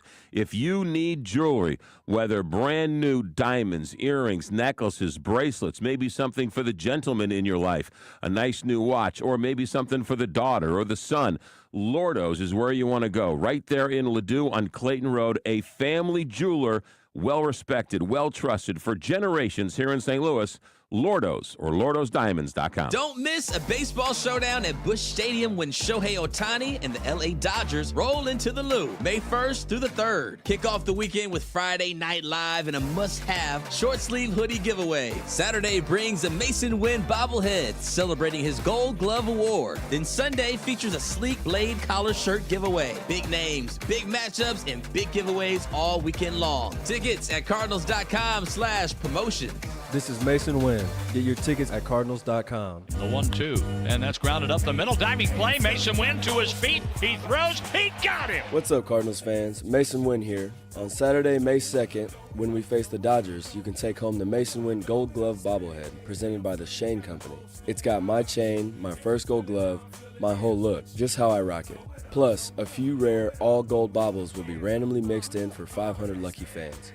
This is one you won't want to miss. Get your tickets now at cardinals.com/promotions. Join the St. Louis Symphony Orchestra for Marvel Infinity Saga in concert. Relive the epic moments of 23 Marvel Cinematic Universe films on the big screen as the SLSO performs the iconic scores live.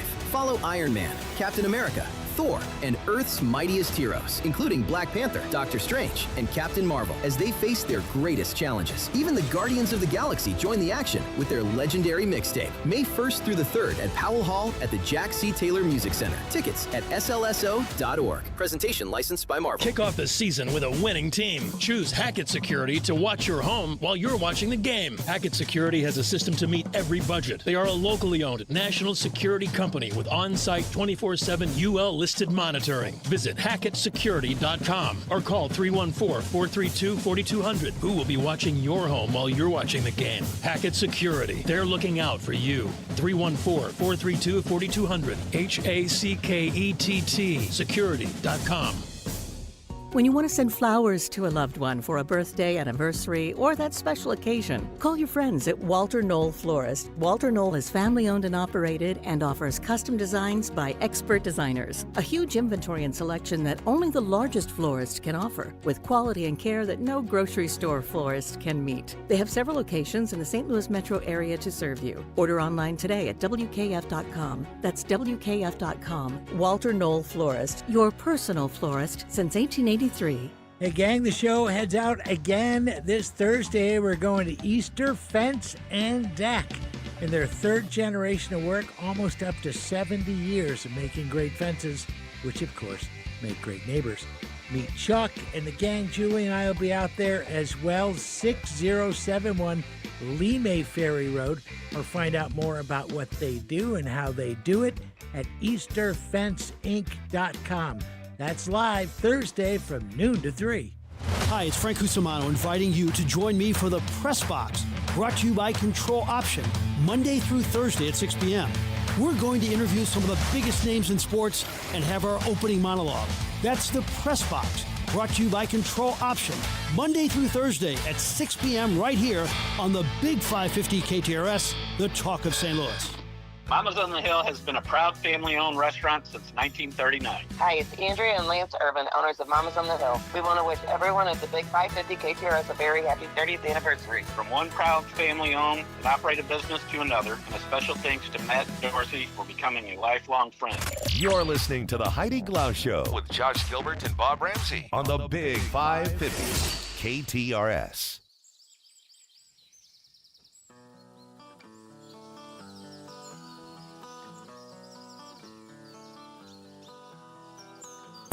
Let's do a little entertainment news. Jessica Biel has reportedly threatened to leave Justin Timberlake if he doesn't straighten up. A source says he's never home, so she has to do everything with the kids, and she's tired of the public embarrassment. Apparently that DUI did not straighten him up. Oh, no. Yeah. Not hitting close to home, is it, Josh? No. No. Fine. We're all fine, thank you. Hugh Grant has a lot of pet peeves. They include people walking slowly, people with backpacks, people with water bottles, and he does not like leaf blowers. This is just to name a few. He added, I am one enormous pet peeve. That's all I do. I walk around the streets peeving. I'm pretty much Larry David. This guy needs to lighten up a little bit. I think so, too. Wow. You know what I can't stand, though? Oh, here we go. It's when, especially when you're at like Disney or the grocery store, people walking and they just stop. Yeah, there Right needs to in be the like a middle. stop sign or like a flash. Pull over to the side. Pull over. Yeah. I don't like when everybody walks slow in a line and you can't Blocking. get around them on the sidewalk. Yeah. Like, Right. because you know other people are coming. My daughter told me not too long. I think I mentioned this a few months ago. She said one of the greatest things I ever taught her was, "Don't be in the way." Don't be in the way. And she takes it to heart. That's for good. Sure. Yeah. Don't get in the way. Kids listen and remember. She ever say that to you? No? Yeah. Yeah. Old man, move Yeah. it. Move it, Yeah. Boomer. Get out of the way. While accepting an award named for Robin Williams, Ben Affleck and Matt Damon called him, quote, the person that made the most meaningful impact on our professional lives. Wow. Which is Robin pretty cool. Williams? That's Yeah. big. Well, I mean, Oh, I forgot about the movie. Good Will Hunting. And then hey, they did, though, I guess this was in San Francisco. And they put on the hat for just a second. The San Francisco, Giants, yeah, yeah. because they said they've never done that before in all of their lives, but they did it for him. Paula Abdul and Randy Jackson will return to American Idol next week as guest mentors. That might be kind of Nice. fun. Barack Obama will be one of the final guests on Late Show on May 5th. Helena Bonham Carter has already checked out of The White Lotus Season 4. Apparently, the character wasn't panning out the way the writer had hoped. And just like that, Laura Dern is checking in. She will not take over Helena's exact role, but instead the show's creator, Mike White, is writing the actress her own character. So Oh, that was that's fast. interesting. Yeah. And then yesterday, Apple TV released a teaser for Ted Lasso Season 4, and it follows Ted as he returns to Richmond, taking on his biggest challenge yet, coaching a second division women's football team. The new season premieres August 5th. I can't wait. One of my all-time favorite shows. It really is fantastic. Josh, you've mentioned a couple times that your wife wants that Devil Wears Prada 2 popcorn The popcorn purse. bucket, yeah. AMC Theaters is selling a Shrek popcorn bucket shaped like an outhouse. Is there a Shrek movie coming out? I don't know if they're doing I don't know why they're doing it. Is the popcorn in the toilet? It kind of seems that way. Let's do a couple birthdays. Yeah, I got several, so I want to go quick here because they're all really good. Quentin Tarantino muse Uma Thurman. Oh, Uma? Oprah. Oprah? That bit does stick Uma. with you, doesn't Yes, it does. I'm going to say she's 57. Oh, I love that guess. 60 even. She's 56. Heidi gets it. The best of the bunch, in my opinion, the Brady bunch. Eve Plum, who played Jan. Yes, Oh, my she gosh. did. Julie just spent like a half hour yesterday talking about how much she hates Jan. Really? Why? She loves the Brady bunch. And I don't know if she has anything against Eve Plum, but she definitely hates I've heard Jan. Eve Plum is a great person. Jan was the best. Oh, she was the worst. She was the best. She did complain a little bit. She Well, look who always was around complained. her. All right. She made up that fake boyfriend, George Glass. I'm going to say she's 62. Yeah, I forgot we were playing a game. Yeah. 65. 68. Oh, All right, 3 more, but we got to go quick. I think one of my favorite performances from this actress is the Fabulous Baker Boys. Michelle Pfeiffer. Everybody talks about some of all these other ones. If you haven't, have you seen Fabulous Baker Boys? Yeah, but it's been a while. I need to go back. Good. It's so good. Was she just in some recently? She's been in a couple things. And she was just in the Taylor Sheridan Yes. thing. That show. 67. I'm going to say she's 69. It's a tie. She's 68. Oof. Arguably one of the best actor of all time, based on awards and time spent garnering them, Daniel Day-Lewis. Oh, yeah. Six-time nominee, 3-time winner, and he's only got 30 acting credits. Which is kind of crazy. That tells you how good he is. Have you seen My Left Foot? I'd say he's 70. Yeah. My Left Foot. He spends the entire movie on the ground. Mm-hmm. I cannot believe it. He won for that, though. Oh, yeah. Oh, yeah. 73. Would you say? Heidi? 70. 69. Heidi gets that one. 2 more, really quick. The Show About Nothing creator. Obviously, Josh is going to get Larry an David. edge here. Jerry Seinfeld. Oh, Jerry. He's so rich. 69? I'm going to say he's 71. Heidi got it, 72. And finally, the king of the country outlaws, Willie Nelson. Oh, Willie. Is he 90 today? What did you say yesterday? You mentioned him. We looked him up. Is he 90 even? I think he's 91. Just missed. 93. Happy birthday, Willie Nelson. Yes, indeed. That is your evening entertainment report here on the Big 550 KTRS. Your dentures no longer fit? Maybe you're missing a tooth or several teeth. Visit Dr. Bowen for Simply Secure Dentures and Dental Implants. The cutting-edge, high-quality dental implants that replace all the teeth in your mouth, and it starts as low as $7,000, not the $35,000 that others charge. If you're only missing a few teeth, Dr. Bowen can permanently replace those with something you don't have to take in and out of your mouth. Learn more at SimplySecureDentures.com and get the care you need and the teeth you want at Bowen Dental Care or SimplySecureDentures.com. Don't miss Straight Talk on Retirement with Jeff and Aaron Lapidus every Saturday morning from 9 a.m. to 11 a.m. Join this dynamic father-daughter duo every Saturday morning for an entertaining and intimate understanding of the retirement needs you may soon be facing.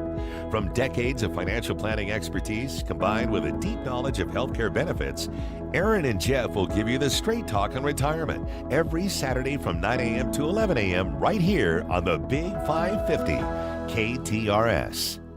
How's your deck holding up? Time for a new one? Time to redo the one you're sitting on? It's time to call Outdoor Living. Outdoor Living last summer helped me with my deck, and I cannot tell you how thrilled I am. Outdoor Living Inc. not only showed me all the different options, whether it's PVC, composite, vinyl wrapped, wood, but Outdoor Living has the largest showroom in St. Louis, 2,000 square feet of decking, so I figured out exactly what I wanted from the largest showroom in town. 314-966-DECK or OutdoorLivingInc.com. Hi, I'm Mayor Tim Lowry with the City of Florissant. Coming up May 1st through the 3rd is the Valley Flowers Festival, a beloved tradition in the City of Florissant. This year, in partnership with the City of Florissant, the Valley Flowers Committee, the Knights of Columbus, and several local non-for-profit organizations, we're excited to announce that all festival activities will continue to take place at the DeShane Home Association. This year's theme is Route 66, 100 Years of America's Main Street. For 100 years, Route 66 has been more than just a road. It's been a symbol of adventure, connection, and American spirit. Join us as we reminisce and celebrate the ways it has helped us connect. As always, we're excited for the Grand Parade and Queen Crowning on Sunday. We can't wait to see you and your family. We are Florissant Strong. For more information, go to www.FlorsonValleyFlowers.com. Reese Nichols, the most trusted Missouri real estate company, is now proudly serving St. Louis. Berkshire Hathaway Home Services Alliance is now Reese Nichols, a Missouri-born company established 125 years ago. The same trusted agents who served St. Louis for 45 years now have the backing of Missouri's largest brokerage, Reese Nichols. Offices across the metro, in-house services include title and insurance, making your move seamless. They also proudly support the Ronald McDonald House. Visit ReeseNichols.com. That's ReeseNichols.com. Amazon Business empowers leaders with smart business buying tools, leaving time to focus on strategy and growth. Free up your teams and focus on your future at AmazonBusiness.com.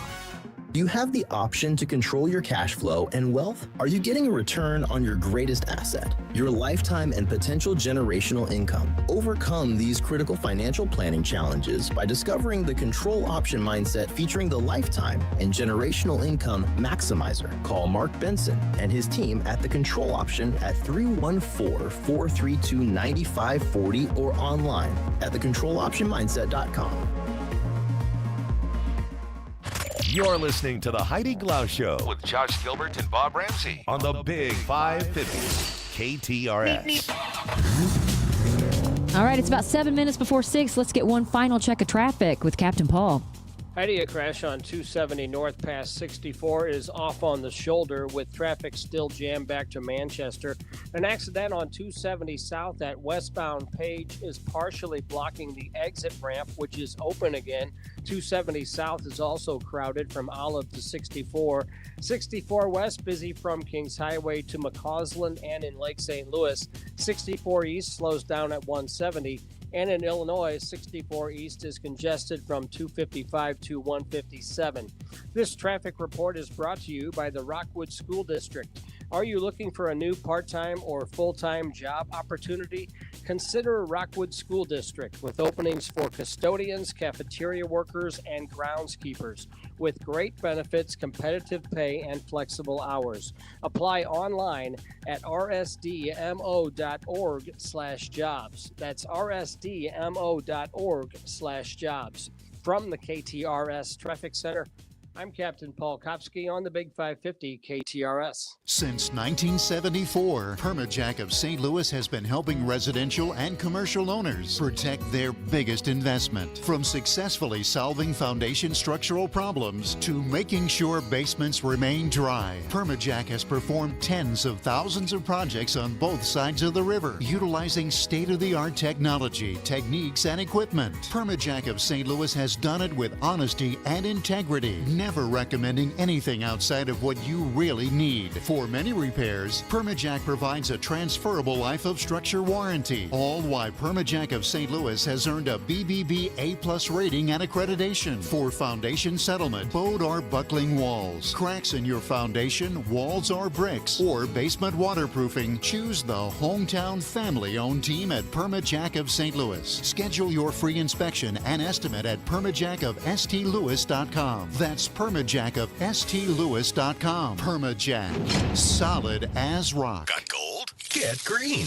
at Jewels on Hampton. Jewels on Hampton pays the most for your precious metals, jewelry, gems, currency, antiques, and collectibles. Jewels on Hampton buys precious and semi-precious gems and stones, scrap gold, and sterling silver. Jewels on Hampton buys and sells paper money, wristwatches, and pocket watches. They even take pianos and cars. To sum up, bring your gold chains, bracelets, rings, coins, dental gold, and more to Jewels on Hampton, 4506 Hampton Avenue in St. Louis. And get green. Online at jewelsonhampton.com. Again, another change of season just from yesterday. Imagine what it's doing to the roof. Allen Roofing does. They've dealt with everybody's issues. They could take care of you as well. And as things change, make sure you're good to go for the next season that St. Louis has waiting for us. They'll also come out, give you an estimate, let you know what's going on.